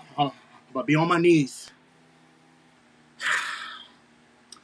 We have now eliminated the Columbus Blue Jackets, guys. And now, I think my heart's pounding a little bit, guys. I don't know. I don't know. Hopefully we get the puck first. If we do get the puck first, that means that we have a chance of winning. Trying to breathe. All right. Now we go to overtime. Away from clinching the playoff spot. And they're going to go to overtime. 3-on-3. The goaltenders will switch in, so Vladar will go to the cage to our left. The Flyers will go left to right in overtime. This is their 28th overtime game. They're 6-8 in the 5-minute 3-on-3s. It's the 21st overtime game for Carolina. They're 9-3. Oh, again, the Canes have rested Sebastian Aho, Andrei Svechnikov, Seth Jarvis, Jordan Stahl, James Gostisbehere, and Jacob Slavin. And yet the Canes gave the Flyers everything they could handle tonight. Wow. Yeah, like that's another thing. they actually rested like most of their starters too. The Hurricanes. But hey, you know what? Go to overtime. Hopefully win, I guess. Of a man by Sanheim, Konechny will find it, and Travis Konechny will curl back inside his own So looks like we got the puck. It to Dvorak. So we still look like we have the puck first. Stick Good. handles through center ice, dropped into Konechny. They crisscross. Konechny steps in on the left wing, top of the circle, cut into the high slot, gets free. Looking at the net, can't find a shooting lane. Goes down the wall on Keandre Miller, forced him behind the net, comes back out. Turned in the slot, and then it's going to be forced to skate out the center. Takes it all the way back into his own zone, and then banked it off the board. Sanheim had a man coming. Now the loose puck picked up by Zegras. Zegras is in, shoots, and he fired wide. Konechny unable to get there to keep it into the line. It's offside at the Carolina blue line. I'll tell you, that shot from Zegras didn't miss by much. Nice little play.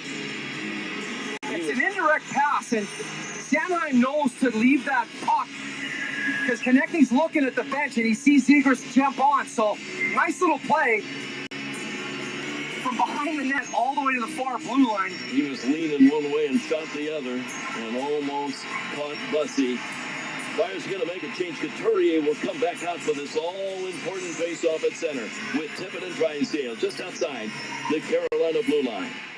Couturier unable to tie it up. He'll go to the bench as the Canes control. Wow. Now Stankoven inside his own blue line with Jackson Blake, who'll take the puck, leave it for Stankoven, and here comes Stankoven out with good speed. Picks his way to center. Gets away from Zegras, who almost knocked it away from him. Finds Jackson Blake, and Blake curls into the middle. Now to Stankoven, one man to beat on Drysdale. Backs off to the top of the circle, waits for Blake. Blake cuts into the slot, looking at the net, shoots, and that hit the goal post. Oh, it stays out. The Flyers get a break, and Philadelphia chasing one down back into the Carolina zone. Over skating it with Zegras. He's got Tippett in front of the net. Zegras trying to corral that puck on the wall and banned it away from him. Carolina finally takes over. Oh, wow. This crowd thought that was in for a moment. Oh, yeah. Here's Stankoven back into the Philadelphia zone. Stankoven forced back out to center. Drysdale now with Barkey and Zegras. Zegras going to try to get to the bench, but he can't. As Nick Ehlers cuts across the neutral zone. From center ice, here's Taylor Hall. Picks his way in, curls over to the far side, and back out to center. So it's all about possession and control. Nick Ehlers finds a lane, skates up the right wing, back into the Philadelphia zone. A shot, a save by Vladar. He covered it, was going to play it, but they blew it dead with 2:57 left in OT. Now fresh lights out on the ice. I'd imagine it's either Cates or Couturier for the defensive zone draw. Here comes Coots. But how about right before that, Jackson Blake? That corner spot. That was Post really and crossbar. Ron Brindamore is going to use his timeout here to give his guys a breather and an offensive zone face-off. How are y'all taking a timeout when y'all literally almost freaking won? Well, you know what? At least we eliminated the Blue Jackets. Yes, we did. Yes, we did. And all I can hope for is to eliminate the Capitals.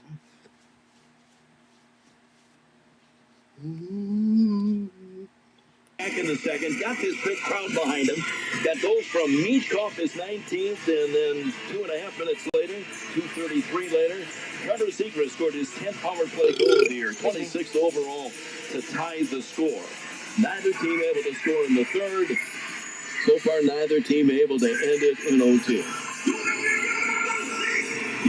So after the game timeout, the Flyers bring out Dvorak and Couturier, so two face-off guys here in the most important face-off of the night against Stankoven.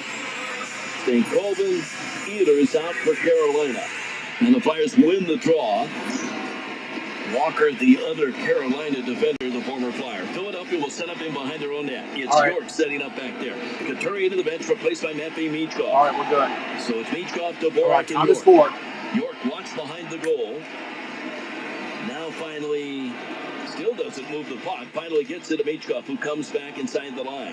Michkov in front of his own net, tucks behind the goal again.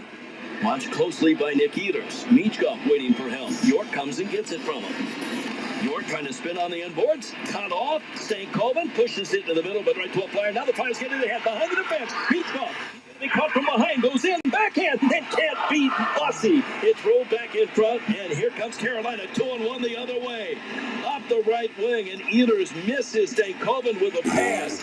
Sanheim trying to chip it away. Michkov unable to get to it behind his own goal line. And Walker sends it back over. St. Colvin gives it up to Ehlers, and Ehlers going to carry out the center. My goodness, Flyers were almost caught there. Ehlers tracks it back inside his own line with 1:50 to go in overtime. Jackson Blake, he's been the best Kane tonight.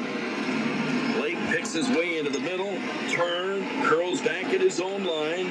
Now he'll leave it there for Taylor Hall, and Taylor Hall trying to go wide on Cates. Forced into the corner, stops, laid it in front. Oh, Keandre Miller had a chance and rifles one wide of the goal as Miller had the game on his stick. Taylor Hall, a little dipsy-do move to get away from Cates. Now it's batted away by Sanheim. Travis Sanheim leaves it up the left side. Forster unable to control that off the backhand, and Carolina's Hall will get to it inside his own line. Watched by Cates. Cates stays with him. Knocked it off his stick on the inboards. In behind the net, trying to spin free. Carolina's Keandre Miller comes over to help out. He'll turn away from Cates, and Philadelphia makes the change. Less than a minute to go now in OT. As Keandre Miller puts it ahead at center ice in the neutral zone. Jackson Blake gets it across. Even if none of us don't go, Backing off get a goal, then we better go shootout. They get it back to Blake on the right wing boards. He's got a man trying to get to the net. Bradley Nadeau. Back out left point. Keandre Miller, a save by Vladar, but Philadelphia unable to chop it out of the zone. Oh my God. Keandre Miller gives it up again. Nadar skates into the high slot, leaves it for St. Colvin. St. Colvin run into, upended by Konechny, but Carolina maintains control in the Philadelphia zone. St. Colvin again hit by Konechny, forced out the center ice. 20 seconds left in overtime. Banded up the left wing. Bradley Nadeau will take it back inside his own line. 10 seconds left. Shootout. The Canes come ahead. Keandre Miller skates all the way to the Flyer line. Takes the left wing pass. Carrier with a shot. Great save by Bedard, diving over to his right. That'll do it. The horn sounds. Nothing decided in overtime. And in a fitting way, this is going to require a shootout to see if the Flyers can clinch their spot tonight.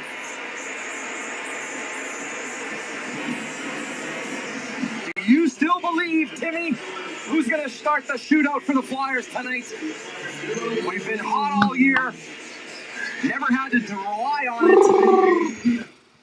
Oh, that was close. Oh my God. This is stressful. This is very stressful, ladies and gentlemen. I don't know, man. I am nervous. You know, Phillies won, though, by the way, guys. 13-7. So if the Flyers win, that means it'll be a miracle. Definitely be a miracle tonight. Oof. Oof. Ugh. Ugh. God, I can't even really just... I'm like a little shaky right now, guys. Just a little bit. Season. And over the last 3 years, the Flyers actually lead the NHL in shootouts. They're 19-10. So let's hope all those numbers add up, work out, and put everything in the Flyers' favor. The crew comes out to clean the ice in front of both nets. Bedard gets back into position in the net to our right. And Trevor Zegras is on the ice waiting for the signal. He's got that patented move. He'll carry slowly to the far right wing boards and then jump into gear, cut to the front of the net, and try to outweight and maybe This would have lost if we last went to a shootout. Carolina netminder. Zegras has got one of the 2 Flyer goals, but he could really be the hero if he can carry this first one in the shootout. Left-hand shot, Trevor Zegras. He's got the signal. Here we go. Now he's got the puck center right. Here we go. Slowly goes over to the right wing wall, right in front of the Carolina bench. Now jumps into gear, cuts into the slot. Backhand, forehand, backhand. Stopped by Bussy, who stayed with him and got the piece of it. Yeah, Zegras pulls a move forehand. Oh, man. Man, I wish you were shot. Yeah, well, the Diamond Hurricanes can take the lead if they shoot here. Jackson Blake will be the first shooter for Carolina. Blake is 3 for 6 this season. Wow. What's that? Coming right down the middle, swings wide right side. The right-hand shot from the right circle. Cut in front, backhand forehand. Stop by Bladard. Dragged that left leg, kicked it out with the skate. No goal. Good save by Bladard. That was our turn. Round 2. If we can get a goal here, that means that we have a chance of winning. But if the Hurricanes score on their own, oof. Left-hand shot. Swings again wide to the right. Comes back in front very slowly, deliberately. Now backhand stopped on the forehand as Bussy came across with him, and there was nothing to shoot at. Yeah, Bussy just went down. He's got the ability to make the splits, but he takes away 5-hole with that blocker in the shaft of it. Jesus. I mean, it's been a while since we last went to a shootout. But here's the thing, though. I just hope. Just gotta pray. Gains the lead here in the second round of the shootout. From the left circle, cut in front, back and forehand, took the shot. Bladard stays with it, makes the save. Nothing doing. Dan Bladard 2 for 2 in the shootout. Glove save, stays with him coming across. He's trying to shoot for that glove side, posting in. Bladard just stayed patient, kept that glove in the right place. Today is 2 for 6 in shootouts this season. 7 for 33. Third shooter for the Flyers to get the Flyers started here in the shootout. All the way right circle. Went to the net, took the shot, nothing doing. Bussy closed the 5-hole. The Flyers unable to find the hole. So Philadelphia failing to score in their first 3 shots. Carolina can win it now. And if DeAndre Miller can beat Dan Bladard. Yeah, well, what if he misses? To keep the Flyers alive. Yeah, what if he misses? Third shooter for the Canes, and DeAndre Miller with good speed into the Philadelphia zone from the left circle. Backhand stuck wide. Epic fail. Epic fail. Makes him miss the net. So now we what? go to an extra session in the shootout. So now what? Tyson Forster will be the next one. That's good luck, Tim. Okay, I'll take whatever I can find. Jinx, you owe me a beer. Here's Tyson Forster. Here in the shootout. Forster swings to the right circle, looks at the net, shoot, he scores! Tyson Forster puts it behind Bussy. The shootout lead for the Flyers in the 4th round, and Bladard can close it off right now. If he can make the save here on the 4th Carolina shooter, the Flyers will be headed to the playoffs. It's Alexander Nikishin. Come on. Save. Save. He goes in. Save. Yes! And the Flyers are headed to the playoffs. They clinch the last playoff spot. Third in the Metro Division, beating the Carolina Hurricanes 3-2 in the shootout. It's 2010 all over again. On the second from last day of the regular season, the Flyers get it done in front of the home crowd. And they're headed to the season for the first time in 6 years.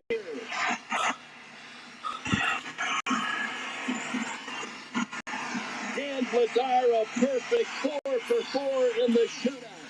The Flyers get the only goal from Tyson Forster. And the Canes go home after resting some of their top guys. They gave the Flyers all they could handle, but Philadelphia wins it in the end. And it's going to be a first-round date with the Pittsburgh Penguins coming up this next week. How about that? What a special run. But it's even better when they get the job done and they're heading to the playoffs. Here you go, Philly. The Flyers come to center ice with sticks raised, saluting this great home crowd. And they were a factor tonight. And most of these guys, Bridge, have never experienced playoff hockey in Philadelphia. Man, are they in for a treat. Oh, man, they got something coming, Tim. This city has a special place in their heart for the Philadelphia Flyers. And this team is going to feel it come playoff time. It is going to be electric around Philadelphia. Let the party start now. We got one one. The Pittsburgh Penguins and the Philadelphia Flyers are playing in the playoffs this year. Yeah, Vladar's going around the ice, doing high fives with the off-ice crew. Anybody that he can find to celebrate with. As the Flyers file off the ice after their biggest win of the season. What a win after giving up the first 2 goals of the game. This team dug in and found what they needed to get this last victory and secure the playoff spot. How about MVP Dan Vladar? That's the worst kept secret in hockey. Dan Vladar is this MVP of this team. I agree. 1,000%. A tremendous pickup. Danny, Briere, Keith Jones did the work in the offseason. They got the players here. Zegras, a shining star. Michkov, not a bad sophomore slump year. Absolutely lighting it up on this run. Big players, you want to see big players? Well, they play in big games, and the biggest players for the Philadelphia Flyers were the young studs. Some great performances on this run. Well, Matvei Michkov was the second star of this game. He scored his 19th goal of the season. Tyson Forster is the first star. We're waiting so Tyson can join us post-game. But what a moment. This has been so long in coming. Rebuilds are tough. They take a while to do them the right way. The Flyers were not promising anything this year other than they wanted to play meaningful games at the end of the season. Man, they did that. One of the best teams since the Olympic break. And they conclude the greatest comeback. 8 points out of a playoff spot several weeks ago. And the Flyers are in the playoffs. Tyson Forster, the man of the hour. He scores the winner in the shootout. Tyson, you've got to talk about this atmosphere. You've not witnessed playoff hockey in Philadelphia. Man, what do you think? Wow, I mean, this was incredible tonight, right from the jump. You know, we got down 2. They didn't stop cheering for us, so it's unbelievable. It's awesome to see. Tyson, real quick, because we're going to get you in that dressing room. What is this team capable of in the playoffs? One of the best road teams in the league the second half of the season. Does that give you guys something to hang your hat on? I mean, we're so close. We love each other, and I mean, we're going to keep fighting until it's over. So let's fucking go. Go celebrate, man. Congrats on the win. Thank you. Tyson Forster. Atta boy, Tice. The only goal in the shootout. What a way to, God, make you wait and hold your breath all night long into an overtime, into a shootout, into extra rounds in the shootout. Bridge, they got it done. Yeah, they got it done, and it is, I'm so happy for the team, but again, I told you between periods, I'm really happy for the city of Philadelphia. They are hungry. You can hear it just leading into these games. They wanted to see playoff hockey, and this group, they showed them how to play hockey in Philadelphia. And guess what? The whole league is happy. But the opponents that are facing the Flyers, we're going to muck some stuff up in playoffs. I'm telling you. We're going to upset some things. They're going to create some problems. This team is somebody that nobody wants to play. And you know what? It's because of the fan base and this group. They are pulling in all directions. Congrats to Rick Tocchet and his Flyers team for the unlikely story that they've become in the second half. They're headed to the playoffs. Our final score tonight, the Flyers beat the Canes in the shootout 3-2. Stay tuned, our post-game show. Brian Jason Martinez when we return on the Philadelphia Flyers broadcast.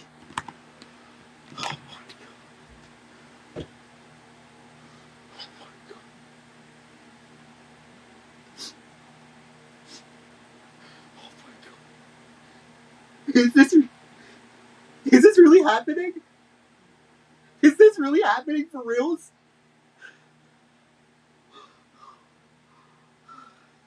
Is this really happening for reals? Oh my God. I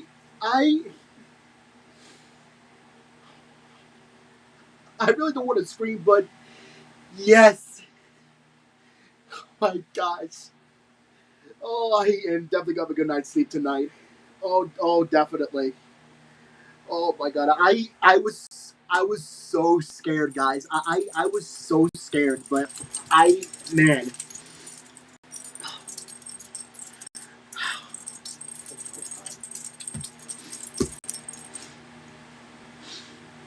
What a moment.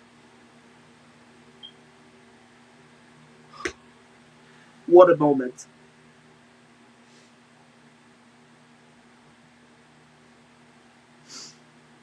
My gosh. What a moment. What a moment, guys. The Flyers are going back to the playoffs.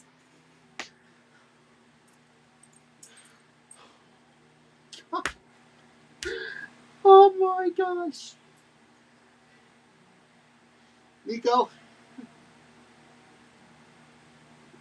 come here. Come here. Why don't you give me a hug, would you? Come here. Come here. Guess what? The Flyers are going to the playoffs, bub. Are you happy? Oh, my dog is happy too. I, I, I, I have no words. I don't. I have no words. Like, I have nothing to say, but I have nothing to say but how in the holy in the world, how in the holy, how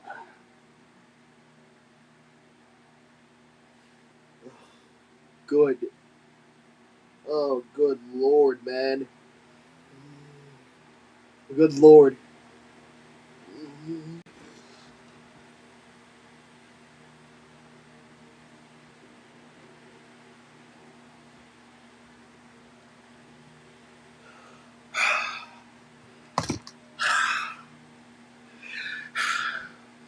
I'm soaking this in, guys. I am soaking it in. I I have no words. I have nothing. I have nothing to say but holy cow. I have nothing to say but holy cow. Like, how in the world? And you know what's funny? Oh, wait, so I guess we don't even need to win tomorrow. We don't even need to win tomorrow. No, we don't. No, we don't. We we do not need to win tomorrow. No, we don't. No, we don't.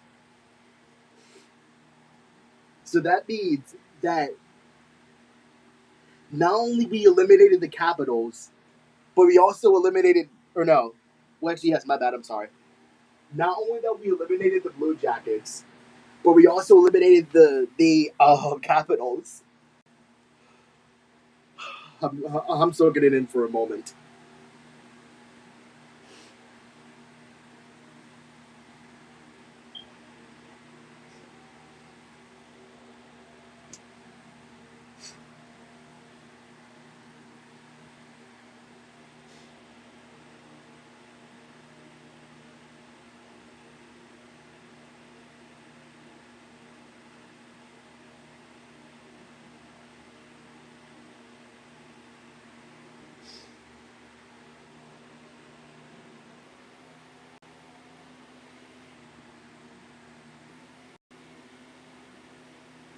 I have I have nothing to say. Like, I have nothing. I I have nothing to say, but the Flyers just did it. And you know what's crazy? They were 8 points. Like they were 8 points behind. And now all of a sudden we're now in the playoffs. Well, I guess their place is ours. I'll take it.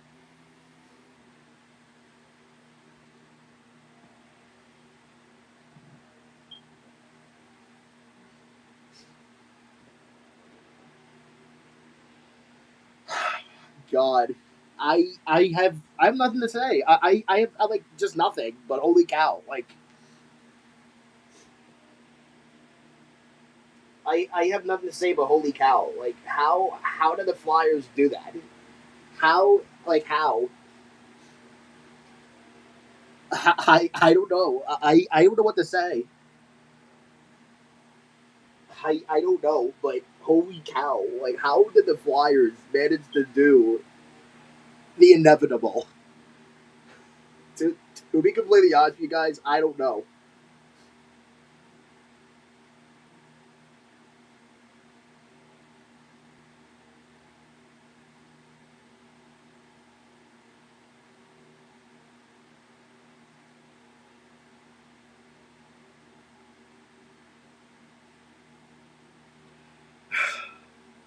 I just have nothing to say. Like, just nothing. I just have nothing. Like, I just have nothing. Like, how did the Flyers manage to do? You know, here's the thing. I actually thought because like we were down 2-0.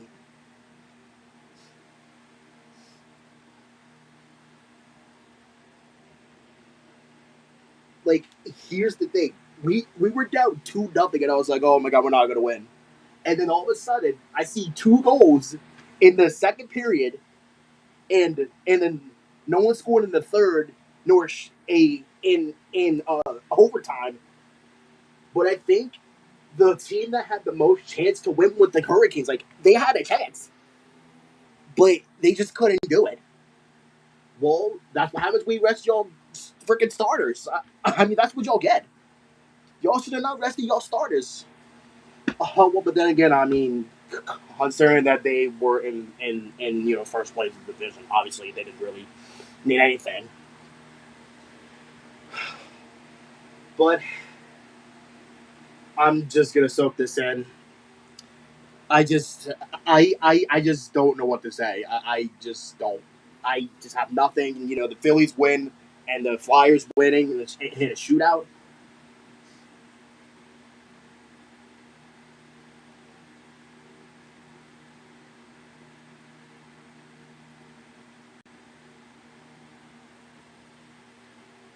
But I I I'm just gonna soak this in because I don't know. I don't.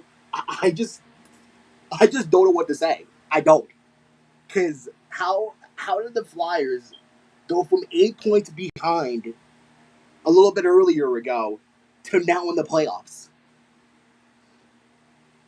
I actually would love to know how, and maybe I do like to thank the teams that helped us. You know, I like to thank the teams that helped us. You know, like the Sabres or the the Wild, the well, your Senators, I guess, and the Penguins also kind of helped us too. But I just have something.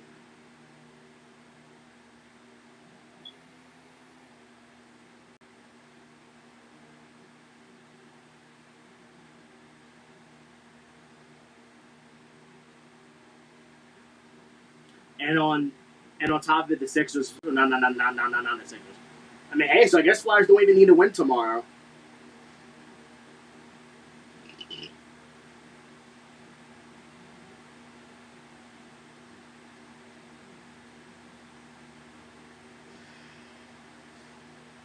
Oh, and even the Eagles.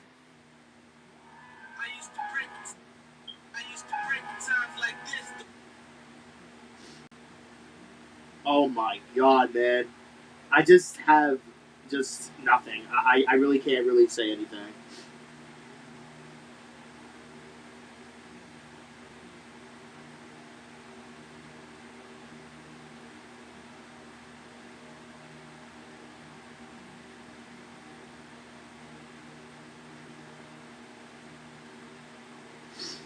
I just really don't know what to say.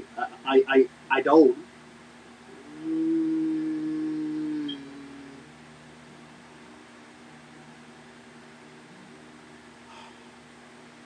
You know what? You know what? I I do want to play that song. I do want to play that song. I do. Ain't this what they've been waiting for? You ready? Yes, I am. I used to praise for times like this, to ride like this, so I had to ride like that, to shine like this. A matter of time I spent on some locked up shit in the back of the petty wagon on the wrist. See my dreams unfold, nightmares come true. Not nightmares, but truth becoming reality. I'm just witnessing the inevitable. So,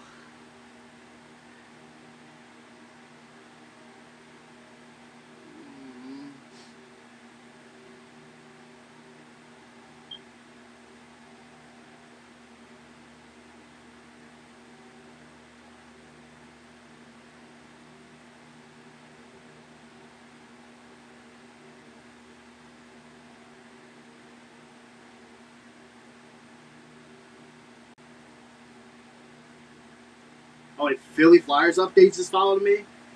To bet.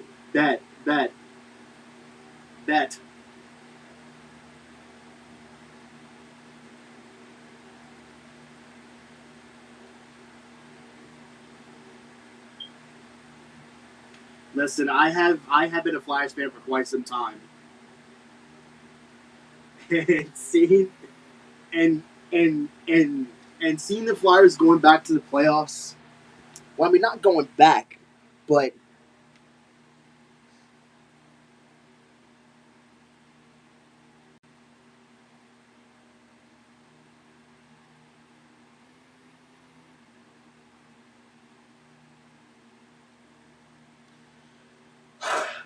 we did it, ladies and gentlemen. Flyers have clinched the playoffs. Now it takes time me to let Nico outside. Come on, Bubs. Come on, Nico. Let's go.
just in a small ice recently now.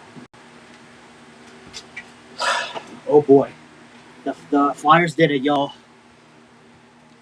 Oh my God, my bet's still 83. Stuck. Bug.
Man, they they did it. I'm so happy. Man.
wish I was there witnessing in person. But I witnessed it on the radio, and the inevitable happened. I'm just so happy. I'm just so happy. Oh man, I'm so happy. So good. I'm just gonna soak it all in, guys. I don't know how they.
Nigga, why are you on my charger, dude? Come on, get up.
what a game by the Flyers. I just don't know how they did it, but, you know.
Nico.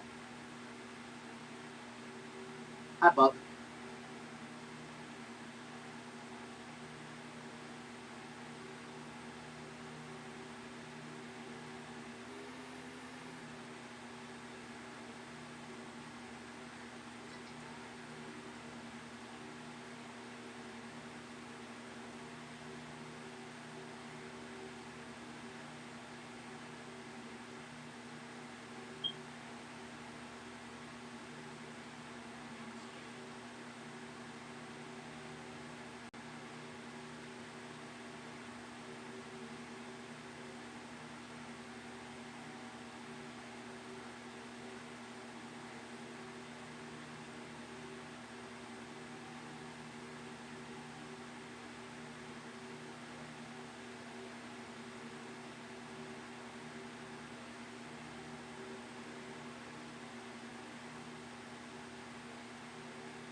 I can't see who that is, bro.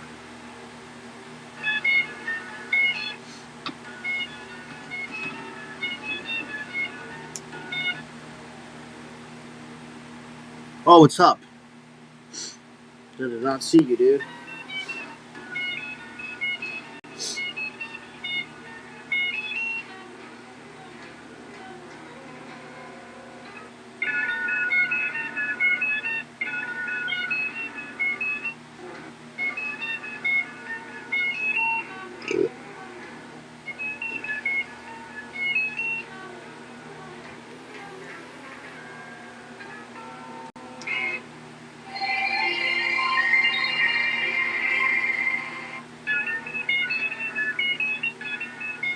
How's your Monday been? Sorry that I forgot to ask you a little earlier.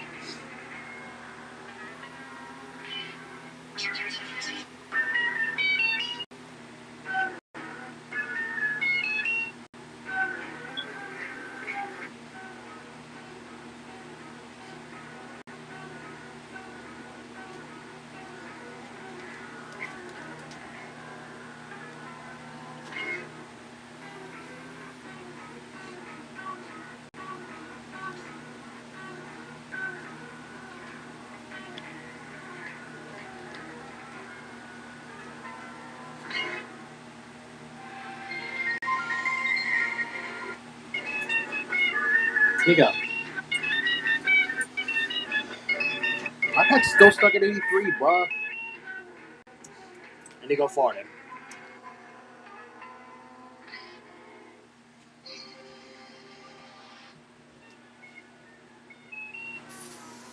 Try this one.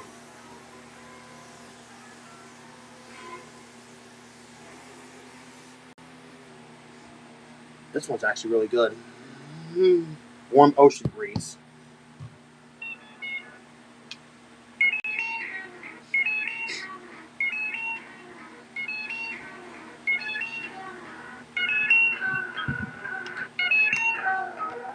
Man, greatest and inimitable.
Man.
Too speedy.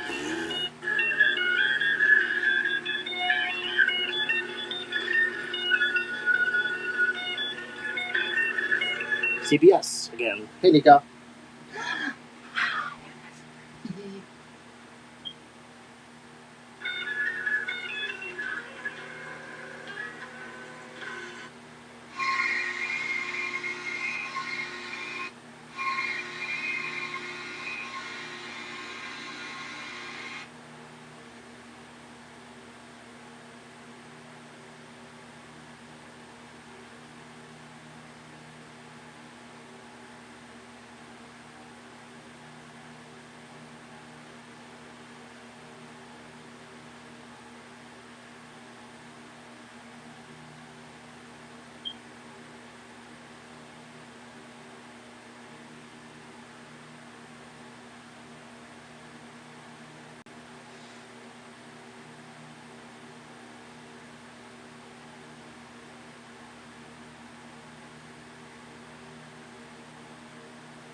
Some fans will pay some attention.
Surveillance video showing you the truck crashing into the building. The sound of the crash was so loud early this morning, residents actually jumping out of bed. It appears the driver of the large tractor trailer lost control along Route 3 eastbound, slamming into the house which sits right next to the roadway. It is a home of a local limo company. What's up, Dallas? Tonight,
said something once, but she was wrong.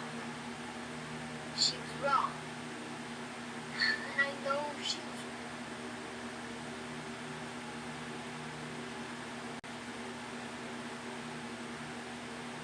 I literally woke up today.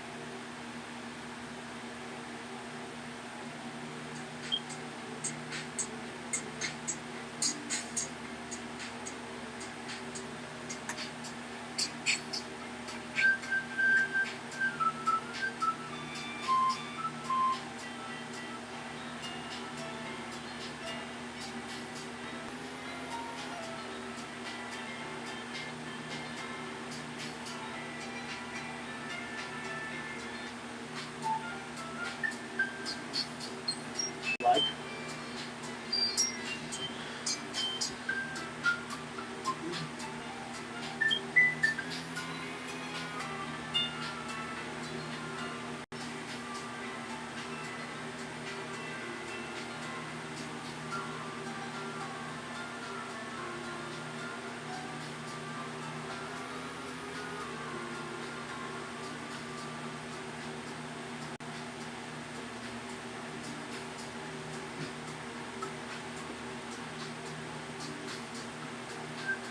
You wrote that?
I'm gonna go back to Vanilla in the stream.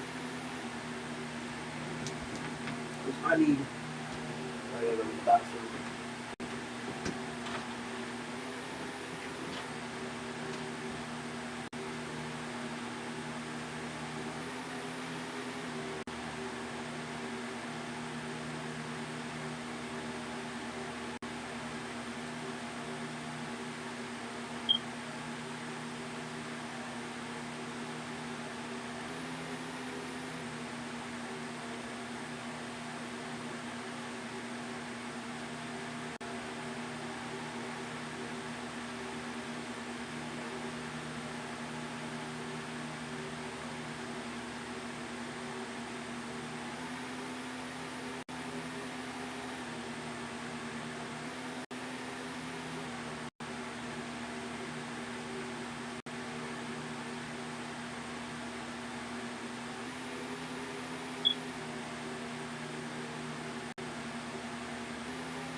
I'm going to end the stream here, so man, I'm definitely going to have a good night's sleep tonight.